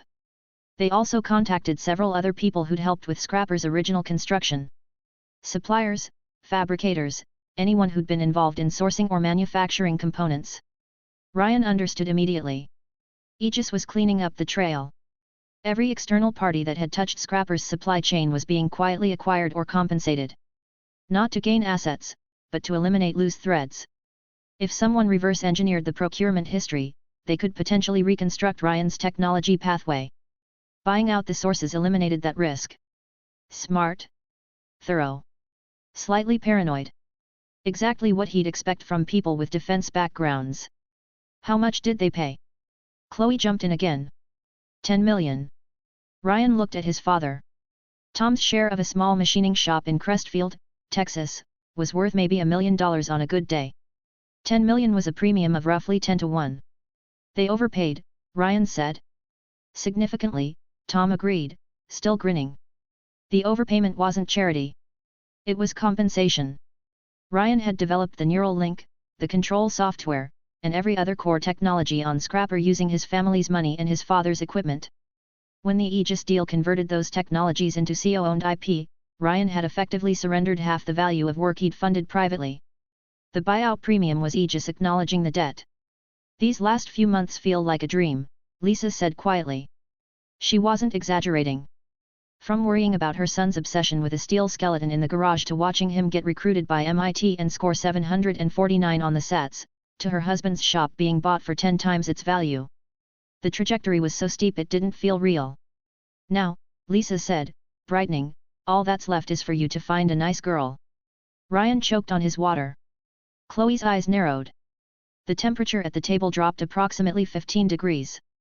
Have you met any attractive college women during your time here? Chloe asked. Her voice was carefully neutral. Her grip on her chopsticks was not. I'd love to be introduced. Campus is on break. There's nobody here. Nobody? Your research team has several women on it. They're colleagues. Colleagues. Interesting word choice. Chloe. I've been living in a prefab workshop doing equations and piloting a mech. I haven't spoken to anyone who isn't on the project payroll. I don't even know where the social areas on campus are. Ryan looked at Lisa for help. Lisa was watching Chloe with a warm, amused expression that offered zero assistance. Tom was eating and pretending the conversation wasn't happening. After dinner, they walked the campus. It was summer break, so the paths were quiet. They ran into Kyle near the engineering quad. Hey! Ryan's family visiting. Kyle spotted the group and walked over. He looked at the 3 people flanking Ryan and made a guess. Your parents and your sister. Chloe stopped walking. She turned to Kyle with the slow, precise movements of someone selecting their next words very carefully. I'm his classmate. Kyle looked at Ryan. Looked at Chloe. Looked at the 3-year age gap that was visible from space. Realized his mistake. Stammered something incoherent. Fled. They encountered a few more project members along the way, including several of the female researchers. Chloe tracked each one with the vigilance of a radar installation. Ryan walked beside her, helpless. Before visiting, Chloe's friends had given her a warning. As a childhood friend, her greatest natural enemy was the newcomer love interest. The girl who appeared out of nowhere, beautiful and mysterious, stealing the protagonist's attention while the childhood friend was away. Chloe intended to be vigilant. No newcomers would be tolerated. Please throw Power Stone. Chapter 34, Full Delivery. Ryan took a few days off. Not voluntarily. Lisa insisted. Tom backed her up. Chloe threatened to delete his browser history if he didn't take a break, which was an empty threat because his work computer wasn't connected to the internet, but the sentiment was clear. So he compromised. Mornings in the workshop answering questions from the teaching team and the research assistants. Afternoons out with his family. The research team noticed the difference immediately. Is it just me, one of the assistants said, flipping through a thick notebook of handwritten lecture notes, or has Ryan been way more patient the last few days? He used to explain something twice and then tell us to figure it out. Now he'll walk through it until we actually get it. His family's visiting. He's in a good mood. That girl with them is really pretty. Is she his sister? Do not say that to her face. Or his. She's his classmate. And that's all you should call her. Why? What happens? Someone pointed to the corner of the workshop where Kyle was organizing cable spools with the haunted demeanor of a man who'd learned a painful social lesson. Oh. Yeah. The workshop door rolled open. A cargo truck reversed inside. Patricia jumped down from the passenger side and started directing the unload. Crates. Dozens of them. Then dozens more. They kept coming. A second truck replaced the first. More crates. The corner of the workshop filled up, then the wall, then a second wall. What is all this? Kyle abandoned his cable spools and wandered over. Everything. Patricia was checking items against a printed manifest. Every remaining component on Ryan's procurement list. Plus additional items purchased from the project budget. She looked up. I've already notified Ryan. He's on his way. The research team and the teaching professors gathered around the growing mountain of crates. Nobody touched anything. Ryan had made it clear early on that components were unpacked in his presence or not at all. But the curiosity was physically painful. Several of the female researchers were flexing their fingers with the reflexive energy of people who'd opened 1,000 online delivery packages and couldn't stand seeing sealed boxes. Ryan arrived 15 minutes later. He walked through the workshop door, saw the wall of crates, and his pace visibly quickened. He pulled out the printed manifest and began cross-referencing with Patricia. Holographic display system. 4 projector units plus the imaging processor and dedicated computing hardware. Confirmed. The team crowded closer. The holographic projectors were small. Smaller than anyone expected. Each one was roughly the size of a security camera, sleek and compact, nothing like the commercial holographic projection systems that required large screens, darkened rooms, and projection film. Those don't look like any holographic technology I've ever seen, one of the professors said. Ryan didn't explain. They'd see the results soon enough. New cockpit frame. Confirmed. The cockpit frame sat in its crate like a piece of modern art. A large circular ring with a half-sphere structure attached to the back, open at the front. It looked like an oversized hanging chair from a furniture catalog. This was the gyroscopic mount, designed to keep the pilot level regardless of the mech's orientation. When Scrapper rolled, flipped, or tilted, the pilot would stay horizontal inside the rotating frame. No more being thrown around the cockpit during aggressive maneuvers. Sensor radar array. Confirmed. Designed for the head housing. And the reactor. Patricia led him to a separate section of the floor where several objects had been placed with noticeably more care than the rest. Foam padding. Shock dampening cradles. The kind of packaging you used when the contents were irreplaceable. 2 plasma reactors, Patricia said. Originally one was ordered. You requested a second unit. Both delivered. The reactors were beautiful in their simplicity. Cylindrical. About the size of a human thigh. Reinforced outer casings with subtle blue light pulsing through seams at the top and bottom, like something breathing. They looked like oversized batteries, which in a sense they were. Batteries capable of output figures that would make every energy lab in the country weep. And the ion batteries. Patricia pointed to 8 identical cylinders arranged in 4 pairs nearby. Same form factor as the reactors. Same blue glow through the casing seams. Each one had a carrying handle on top and a rectangular display panel on the side, divided into 10 segments. Fully charged, all 10 segments lit. Half charge, 5 segments. A simple, intuitive readout visible at a glance. 4 pairs. 8 units total. Originally 1 pair was specified. You added 3 more. The reactors and batteries together consumed nearly the entire remaining project budget. She checked her tablet. Starting balance, 13 million. Current balance, $2,037.20. The room went quiet. $11 million, spent on 10 cylindrical devices that together weighed less than 100 kilograms. The research team looked at the reactors. Looked at the batteries. Looked at Scrapper, lying on its back under the gantry crane, 300 tons of black steel. Looked back at the 10 small cylinders on the floor. Those are going to power that. Kyle pointed at Scrapper, then at the cylinders. Back at Scrapper. Back at the cylinders. Nobody answered, because nobody believed it either. Ryan picked up one of the ion batteries. It was light. Absurdly light for something that was supposed to help move 300 tons. He turned it over in his hands, watching the blue light pulse through the casing seams, reading the fully charged display. $11 million for 10 devices that looked like props from a science fiction film. If they worked, Scrapper would never need a power cable again. If they worked, President Callaway owed him $10 million in supplementary funding. If they worked, everything changed.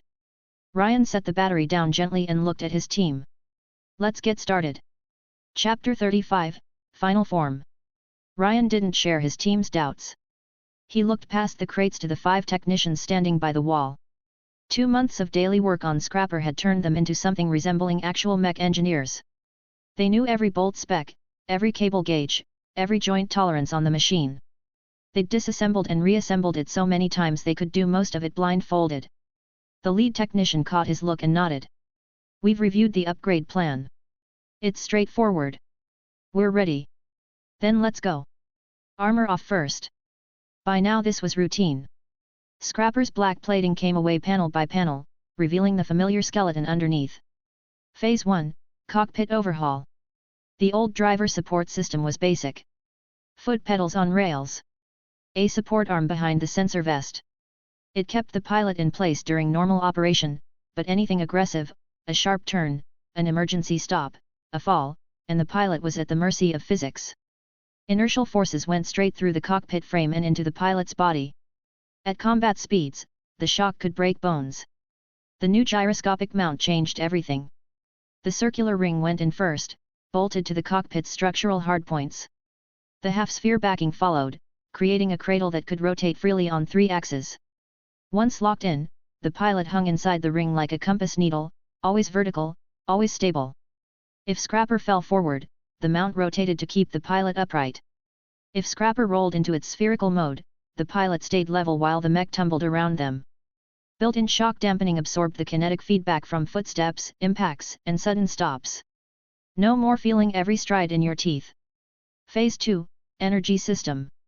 This was the big one. 2 days of work. The most significant modification Ryan had ever made to Scrapper, and the first time he'd actually improved on the system's original design rather than downgrading it. The movie version of Scrapper ran on 1 plasma reactor and 2 ion batteries. Based on the film's evidence, that configuration could sustain roughly 30 minutes of operation at full power. Good enough for a junkyard mech built from scavenged parts. Not good enough for Ryan. He'd ordered double the reactors and quadruple the batteries. 2 reactors. 8 batteries. By his calculations, this configuration would sustain Scrapper at full operational capacity for 2 continuous hours. The problem was that the system's original blueprints only accommodated 1 reactor and 2 batteries. Ryan had to redesign the entire energy distribution architecture to handle the expanded loadout. New power buses, new routing, new load balancing protocols. It was the first time his own engineering work and the system's technology had truly merged, and the process was neither simple nor fast. 2 days. The entire team working in shifts. Cable by cable, connection by connection. When it was done, 2 reactors sat in the reinforced compartments Ryan had built into Scrapper's ankles years ago in Crestfield. He'd always planned for this moment. The empty bays in the ankle housings hadn't been accidental. They'd been waiting. The 8 ion batteries locked into custom mounts behind the gyroscopic cockpit frame, secured with vibration-dampened brackets that would hold them steady through any maneuver. Phase 3, Sensors and Display. The radar installation was handled by Aegis's specialists. Compact, powerful, mounted in the empty cavity at the top of Scrapper's head. Effective range, roughly 1,000 feet in every direction. More than enough for a mech that needed 10 seconds to cover that distance at full speed. Ryan handled the holographic system personally. 4 projectors, each the size of a human palm. Transparent on all 4 sides, with the projection elements visible inside like a glowing crystal. They mounted on the gyroscopic ring, 2 at waist height, 1 per side, and 2 at shoulder height. Once installed, Ryan climbed into the cockpit for calibration. He powered on the operating system, navigated to the new display subsystem, and activated it. The radar hummed to life overhead. The 4 projectors lit up simultaneously, casting overlapping fields of light that merged into a continuous holographic band encircling the pilot position. The display showed 3 color channels. Green, Scrapper's internal status, a simplified schematic of the mech with real-time health data on every major system. Red, warning indicators, currently blank. Yellow, the external environment, rendered from the radar's returns. Ryan could see the workshop around him mapped in yellow holographic wireframe. The walls. The equipment hidden behind the banners. The people standing below. Each human figure was a rough approximation at default zoom, but when Ryan pinched and expanded the display with a hand gesture, the resolution sharpened. Body shapes became recognizable. Individual people, standing in clusters, looking up at him. Below, the team erupted in applause and cheering. Kyle stood frozen in place. He already had the gesture controls written into the operating system, he said to the person beside him. The holographic system was installed 10 minutes ago, and the hand gesture commands work perfectly. That means he wrote the code for this months ago, before the hardware even existed. The software team finally understood. All those mysterious, seemingly orphaned code blocks they'd been puzzling over for weeks, the routines that didn't connect to any existing system, the functions that seemed to output data for devices that didn't exist on the mech. They were pre-written drivers. Interface protocols for hardware that hadn't been installed yet. Ryan had written the software first and built the hardware to match. Chapter 36, tomorrow at noon. Bonus chapter. The team filed out. Ryan found Patricia. The workshop needs to be camera ready by morning. All equipment behind the banners, nothing visible except Scrapper. And get printed banners, not white sheets. Scrapper's concept art on the left, the skeleton-era photo on the right, the armored version on the back wall. If we're live streaming, the background needs to look intentional, not like a crime scene. Patricia blinked. You're thinking about set design. I'm thinking about the viewing experience. 2 million concurrent viewers don't want to look at white tarps. She nodded and left to place the order. Ryan went to dinner. His parents and Chloe were waiting at the off-campus restaurant that had become their default spot. When he told them about tomorrow's test and invited them to watch from inside the workshop, Chloe nearly knocked over the table. I'm filming it. There's already someone on the team who can handle the camera. Chloe's expression shifted to the specific sub-zero temperature that Ryan had learned to recognize as choose your next words very carefully. I am your camera operator, she said. I have been your camera operator since before anyone on that team knew your name. I filmed the welding videos. I filmed the first test. I edited the footage that made you famous. I am filming tomorrow. Absolutely. You're right. No question. Good. Tom ate his dinner and said nothing. Lisa smiled into her water glass. After dinner, Ryan remembered the most important thing he hadn't done yet. The internet didn't know about tomorrow. He pulled out his phone, texted Chloe to post the announcement across all his accounts simultaneously, then opened Twitter and typed. Tomorrow, 12 p.m. ET. Scrapper final configuration test. Live stream. The end of the first generation mech. He posted it and watched the detonation. Within minutes, the replies were cascading. Tomorrow? Another live stream. Did he say final configuration? As incomplete. He said end of the first generation mech. What does that mean? It means Scrapper is done. Finished. Whatever he planned for it is complete. Wait, does that mean he's building a second mech? The man just casually announces a live stream 12 hours before it happens. No build-up. No countdown. Just tomorrow, noon, we're doing this. Absolute psychopath energy and I love it. Anyone else notice he still has a power cable? The final configuration probably means the armored version with all the bells and whistles, but it's still tethered. Don't get your hopes too high. Agreed. As long as that cable exists, Scrapper can't actually do anything outside the workshop. Still. Final configuration. I'm watching. The more conspiracy-minded commenters went deeper. Has anyone considered that Ryan's old welding videos might contain deliberate misinformation?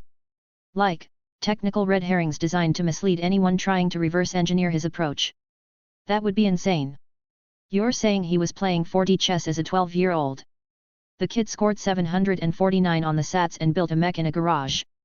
Is 4D chess really that much of a stretch? Ryan put the phone down. The internet would do the rest. By morning, the live stream would be the biggest trending topic in the country. One last call before bed. He dialed Callaway. Hello. The MIT president sounded wary. The specific wariness of a man who associated Ryan's phone calls with budget requests. Tomorrow at noon, come to the workshop. I have something to show you. What kind of something? The kind that's going to make you very happy. You bet me that $10 million. A long pause. Ryan. Are you saying what I think you're saying? See you tomorrow, President Callaway. He hung up before Callaway could ask the follow-up question. Let him wonder. Let him show up expecting a diesel engine upgrade and find a plasma reactor instead.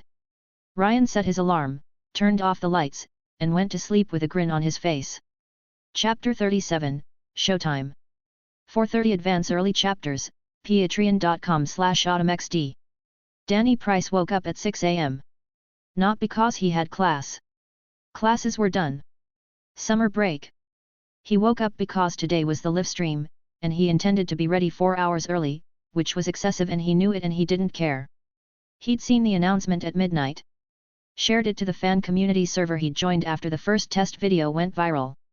The server had been awake until 3 a.m. discussing what final configuration meant and whether Scrapper might somehow, impossibly, be operating without the power cable. The consensus was no. The cable was still there. Had to be. Nobody had solved portable power generation for a 300-ton bipedal machine. That was a physics problem, not an engineering problem. You couldn't just build your way around it. Danny agreed with the consensus. He also didn't care. He was watching regardless. He set up his laptop, opened 3 browser tabs for 3 different feeds, made coffee, and settled in to wait. 6 hours to go. 200 miles away, the main gate of MIT's campus was experiencing a problem. By 8 a.m., a crowd had formed outside. Not students. Visitors. Fans. People who'd driven through the night, caught early trains, called in sick to work. They stood in a mass that spilled from the gate entrance onto the sidewalk and into the street, blocking traffic and alarming the campus security team. Normally, MIT's campus was open. Sign in, walk around, enjoy yourself. But normally didn't account for several hundred people trying to enter simultaneously, all heading for the same restricted area, all there to see the same thing. Please, just let us in. We drove 8 hours for this. We'll be good. We won't touch anything. We just want to see. The security chief held his ground. The research facility is behind a restricted perimeter. Even if I let you onto campus, you can't get within 300 feet of the workshop. Nobody cared. They wanted to be close. Close was enough. The chief called Callaway's office for guidance. Inside the workshop, the transformation was complete. The technicians had worked through the night. Every piece of equipment, every tool cart, every spare parts shelf had been moved to the sides of the workshop and concealed behind printed banners. 3 massive fabric panels now enclosed Scrapper's space, creating a corridor that ran from the mech to the main doors. The left banner showed Scrapper's original concept art. The squat, wide design with the mismatched hands. Where it all started. The right banner showed the skeleton-era Scrapper, all exposed cables and bare steel, lit from below in a way that made it look like something from a cyberpunk film. The rear banner, directly behind Scrapper, showed the armored version from the last test. Black plating, red eye lights, fist raised. The image that had broken view records across every platform. 3 eras of the same machine, framing the real thing lying in the center. Chloe would have approved. She would have said the composition was editorially cohesive, which was film school language for it looks cool on camera. At 11, Ryan arrived with his parents and Chloe. The team was already there. The professors were there. Ward was there, notebook in hand, standing against the back wall in his usual spot. Outside the workshop's security perimeter, students had gathered. They stood on benches, walls, anything that gave them a better angle, craning their necks toward the closed workshop doors. Campus security was trying to push them back, but the students had home field advantage and a deep understanding of which elevated surfaces provided the best sight lines. Calloway arrived with Ward. Ryan intercepted him immediately. "I need you to clear the area outside the workshop.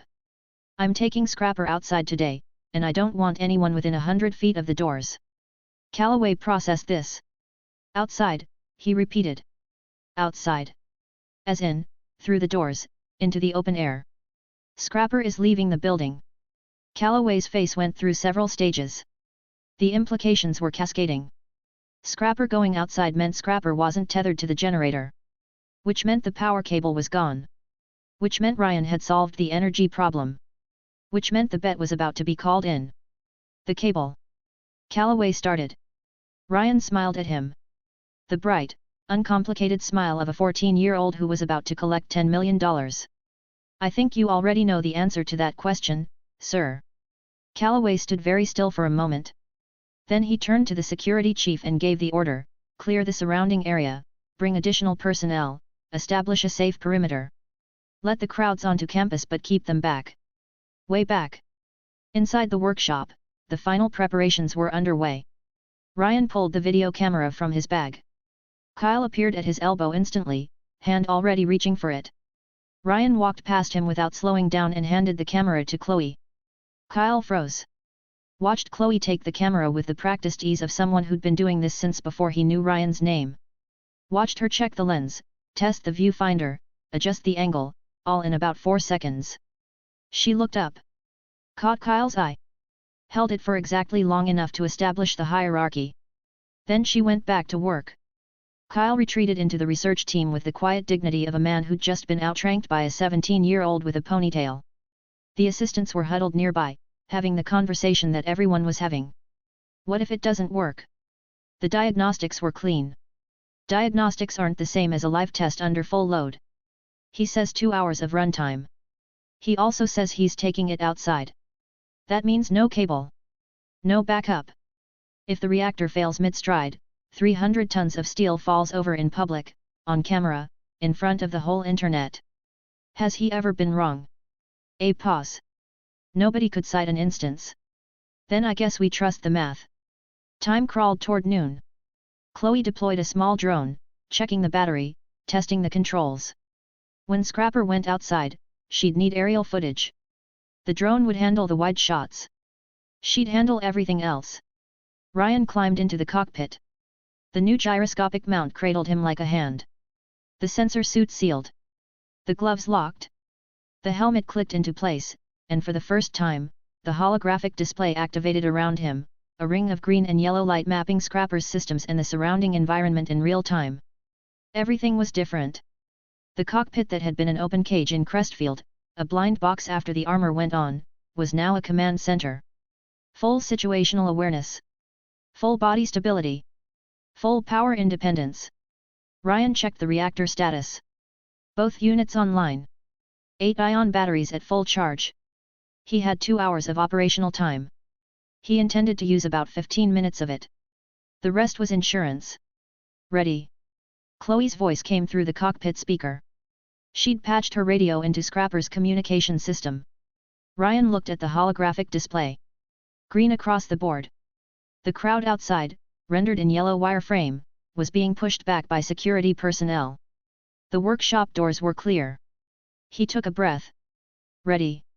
Chapter 38, Open Sesame. 2 minutes to stream. Everyone in position. Patricia's voice cut through the workshop. The team scattered to their marks. Technicians behind the banners. Professors against the back wall. Ward in his usual spot, notebook open, pen ready.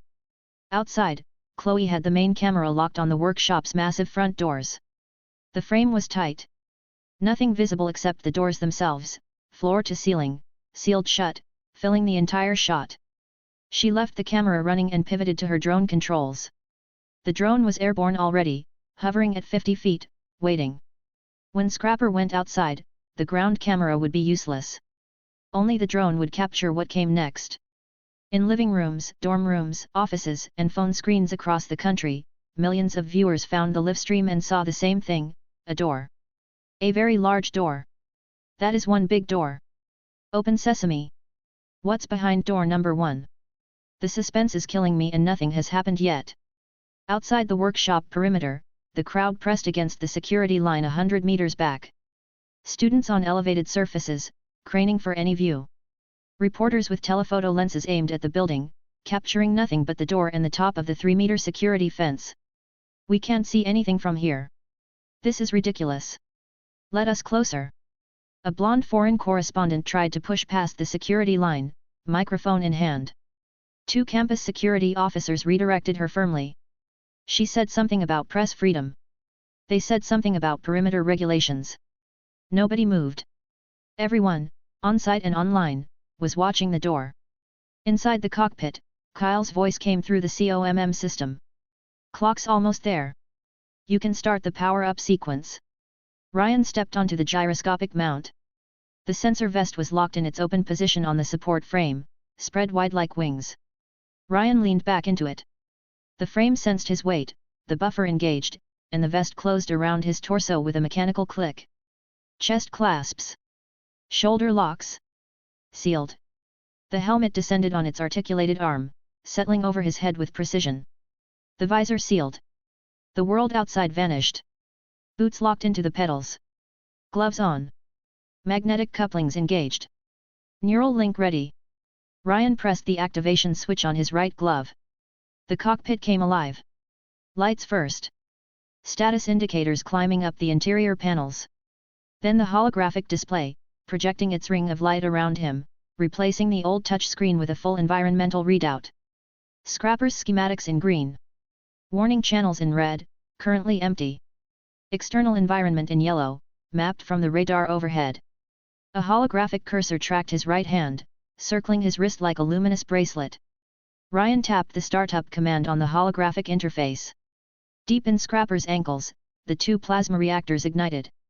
Blue light bloomed inside the sealed reactor bays, invisible from outside but radiant on the internal sensors. Power surged through the distribution buses, flowing outward through the frame like blood through veins. Systems activated in sequence. Drive motors. Joint actuators. Balance processors. Communication array. Each one reporting in with a soft chime.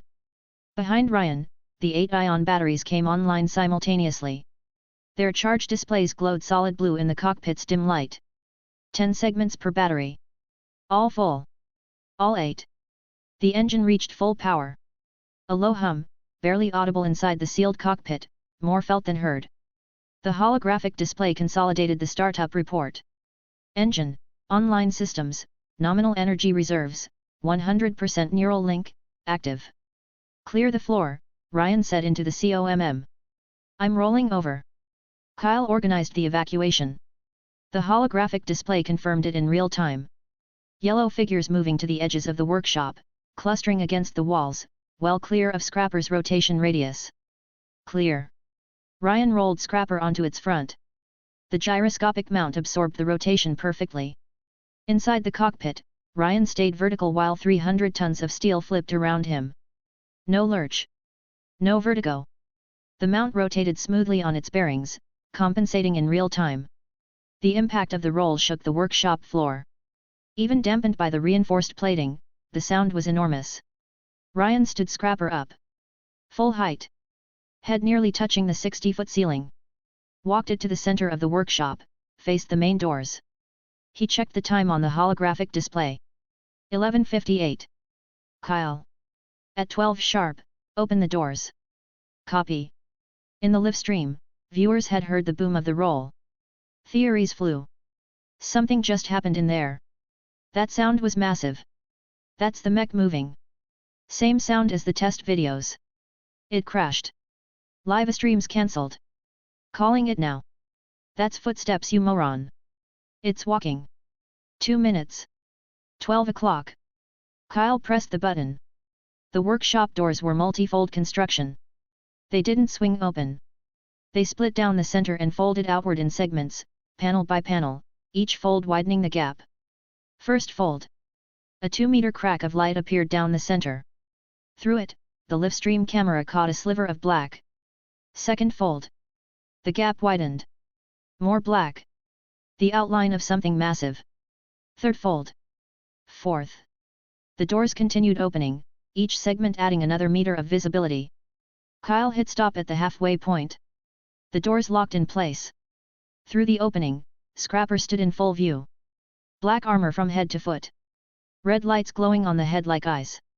3 banners flanking it, the concept art on the left, the skeleton on the right, the armored version behind. 3 eras of the same machine, framing its final form. 40 feet of steel. 300 tons. Standing in the center of the frame, filling the camera from edge to edge.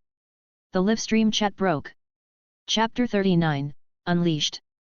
The chat erupted. Millions of messages in seconds. The stream stuttered under the load. There it is. Wait, does something look different? Is it just me or is the setup around it way more professional than last time? Outside, every reporter on the perimeter scrambled. The doors are open. Shoot now, this might not last. Camera crews fought for angles, telephoto lenses locked onto the upper half of Scrapper visible above the security fence. It wasn't much. But it was enough to start recording. We're live from MIT's campus, where Ryan Mercer's mech Scrapper is undergoing its second public test. The workshop doors have just opened, and we can see the mech standing inside. Inside the cockpit, Chloe's voice came through the COMM. Drones in the air. Go when you're ready. Ryan looked through the holographic display at the open doors, the daylight beyond them, the yellow wireframe shapes of the crowd held back 100 meters away. He switched Scrapper's head-mounted indicators from red standby to blue active. A cosmetic touch. The color was adjustable. He'd chosen blue because it looked better on camera than red. He stepped forward. Boom. Scrapper's first stride echoed through the workshop and out through the open doors into the morning air. The second stride followed. The third. Ryan was walking toward the exit. Toward daylight. Toward the outside world. And that was when the livestream audience noticed. Hold on. Hold on. Where is the cable? The power cable. Where is it? Where is the power cable? Oh my god. Oh my god. It's not connected to anything. Scrapper is running untethered. The realization hit the chat like a shockwave. Every previous test, every video, every demonstration had shown Scrapper anchored to a diesel generator by a thick power cable connected at the ankle. The cable had been the constant. The limitation. The thing every skeptic pointed to as proof that Scrapper would never be a real machine. It was gone. Ryan accelerated. The first few strides were walking pace. Measured. Controlled. Then he leaned forward in the gyroscopic mount, pushed harder on the pedals, and Scrapper's gait shifted from walk to jog to run. 300 tons of black steel, moving at a speed no one had ever seen it reach, charging toward the open workshop doors. The ground camera caught it head-on. Scrapper filling the frame, growing larger with every stride, blue lights blazing, armor plates vibrating with the impact of each footfall, getting closer and closer until the mech's massive legs filled the entire shot, passed directly over the camera position, and vanished. The stream showed the empty workshop. 3 banners. Nobody home. Then the feed cut to the drone. Aerial view. Wide angle. Scrapper from above, running across open ground outside the workshop, leaving a trail of cracked pavement and churned earth. No cable trailing behind it. No generator rumbling in the background. Just a mech, running free, under its own power, for the first time in its existence. I'm crying actual tears right now. He did it. The absolute madman did it. No cable. No tether. It's free. Scrapper is free. Every single person who said mechs were useless because of the power cable can officially shut up forever.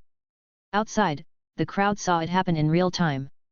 Scrapper burst through the workshop doors and kept going, accelerating, heading straight for the security fence. It's not stopping. Is it out of control? Run. People scattered. Then stopped. Scrapper wasn't heading toward them. It was heading toward the fence.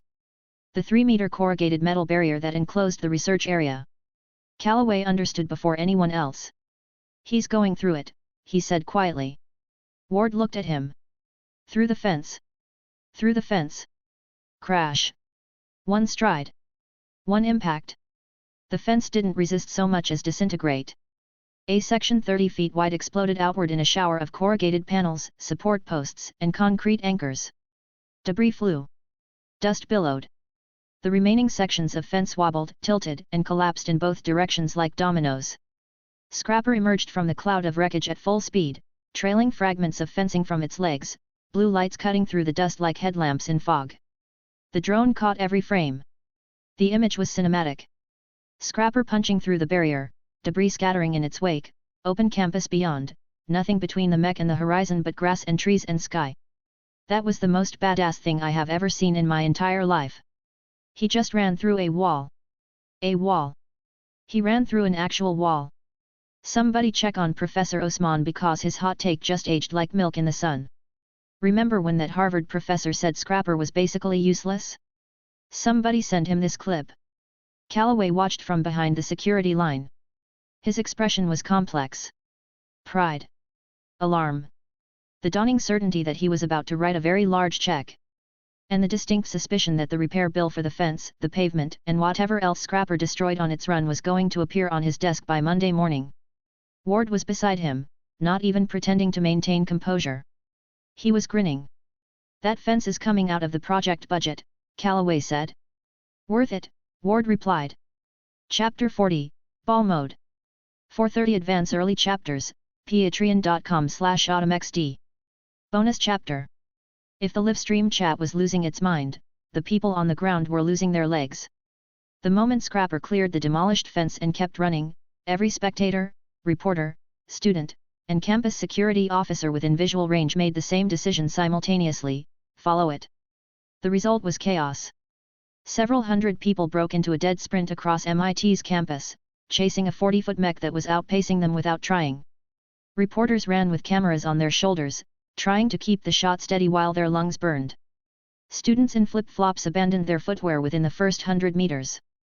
A photographer tripped over his own tripod, got up, and kept going without it. Chloe tracked the stampede with her drone and couldn't resist giving it screen time. The aerial feed showed Scrapper in the lead, a black titan moving across the campus grounds, and behind it, a sprawling, ragged mob of humans running in the same direction like the world's most disorganized marathon. The livestream chat pivoted from awe to comedy without missing a beat. And the gold medal in the MIT campus 5K goes to a 300-ton robot. Since when does being a mech fan require cardio? I did not sign up for a fitness program when I subscribed to this channel. Imagine being a reporter and your assignment is chase a giant robot across a college campus on foot. Imagine explaining that to your editor. The cameraman running with a full broadcast rig on his shoulder deserves a raise and a chiropractor. Danny Price, watching from his dorm room 600 miles away, had his hands pressed flat on his desk. His coffee was cold. His roommate had given up pretending to study and was watching over his shoulder. It's free, Danny said, to no one in particular. It's actually free. No cable. It's just running. His roommate, who had never cared about mechs before this moment, said nothing. He was staring at the screen with his mouth open. Inside the cockpit, Ryan barely noticed any of it. His attention was locked on the holographic display, monitoring the terrain ahead, watching for obstacles, tracking his speed, making sure he wasn't about to accidentally run through a building or step on a person. The engine hummed at full power. Inside the sealed cockpit, it was barely audible. Like a fan in the corner of a quiet room. The gyroscopic mount absorbed every stride's impact so completely that Ryan felt like he was floating. No vibration. No jolting. No neural strain worth mentioning. If driving the old Scrapper had been like riding a horse bareback, this was a luxury car with climate control. Ryan, where are you going? Kyle's voice came through the COMM, winded and desperate. He was somewhere in the pursuing mob. Outdoor test field. Behind the hill. I scouted it last week. You scouted it. I plan ahead, Kyle. The holographic display showed the test field approaching. A flat, open area used for large-scale experiments that didn't fit inside laboratory buildings. Currently empty. Summer break. Perfect. Ryan checked Scrapper's speed. Checked the terrain. Checked the crowd's position on the radar. They were falling behind. Good. He needed distance for what came next. He reached up and grabbed the two directional control straps mounted on either side of the gyroscopic ring. These were new. Installed with the cockpit upgrade. He hadn't used them yet. He pulled both straps down hard. At the same time, he curled his body forward in the mount. The transformation command registered. Scrapper's head-mounted lights switched from blue to red. And then, in a movement that took exactly 2 seconds and violated everything the crowd thought they understood about what a humanoid machine could do, Scrapper tucked. Arms folded inward. Legs contracted. The torso curled forward, armor plates shifting and interlocking, joint assemblies rotating into preset positions. The 40-foot bipedal form compressed, segment by segment, into a sphere. A sphere. Scrapper's ball mode. The configuration from the movie that nobody had believed Ryan would actually build. The form that turned a walking mech into a rolling one, trading bipedal locomotion for omnidirectional momentum. The transition was smooth, mechanical, and absolute. One moment, a running humanoid. The next, a massive black sphere, 15 feet in diameter, carrying all of its forward momentum into a roll that sent it tearing across the test field like a wrecking ball made of midnight. Inside the sphere, Ryan hung in the gyroscopic mount, perfectly level, perfectly stable, the world rotating around him while he stayed still at the center. The holographic display reconfigured automatically, switching from bipedal orientation to spherical navigation mode, the environmental readout spinning to match Scrapper's new axis of rotation. The directional straps controlled the roll vector. Pull left, roll left. Pull right, roll right. Release both, coast on momentum. It worked. It actually worked. Chloe's drone caught the transformation from above. The footage would be replayed, clipped, screenshot, and analyzed frame by frame for weeks, a running mech folding into a ball at full sprint, transitioning without stopping, rolling across an open field trailing a cloud of torn earth and grass. The livestream chat didn't just break.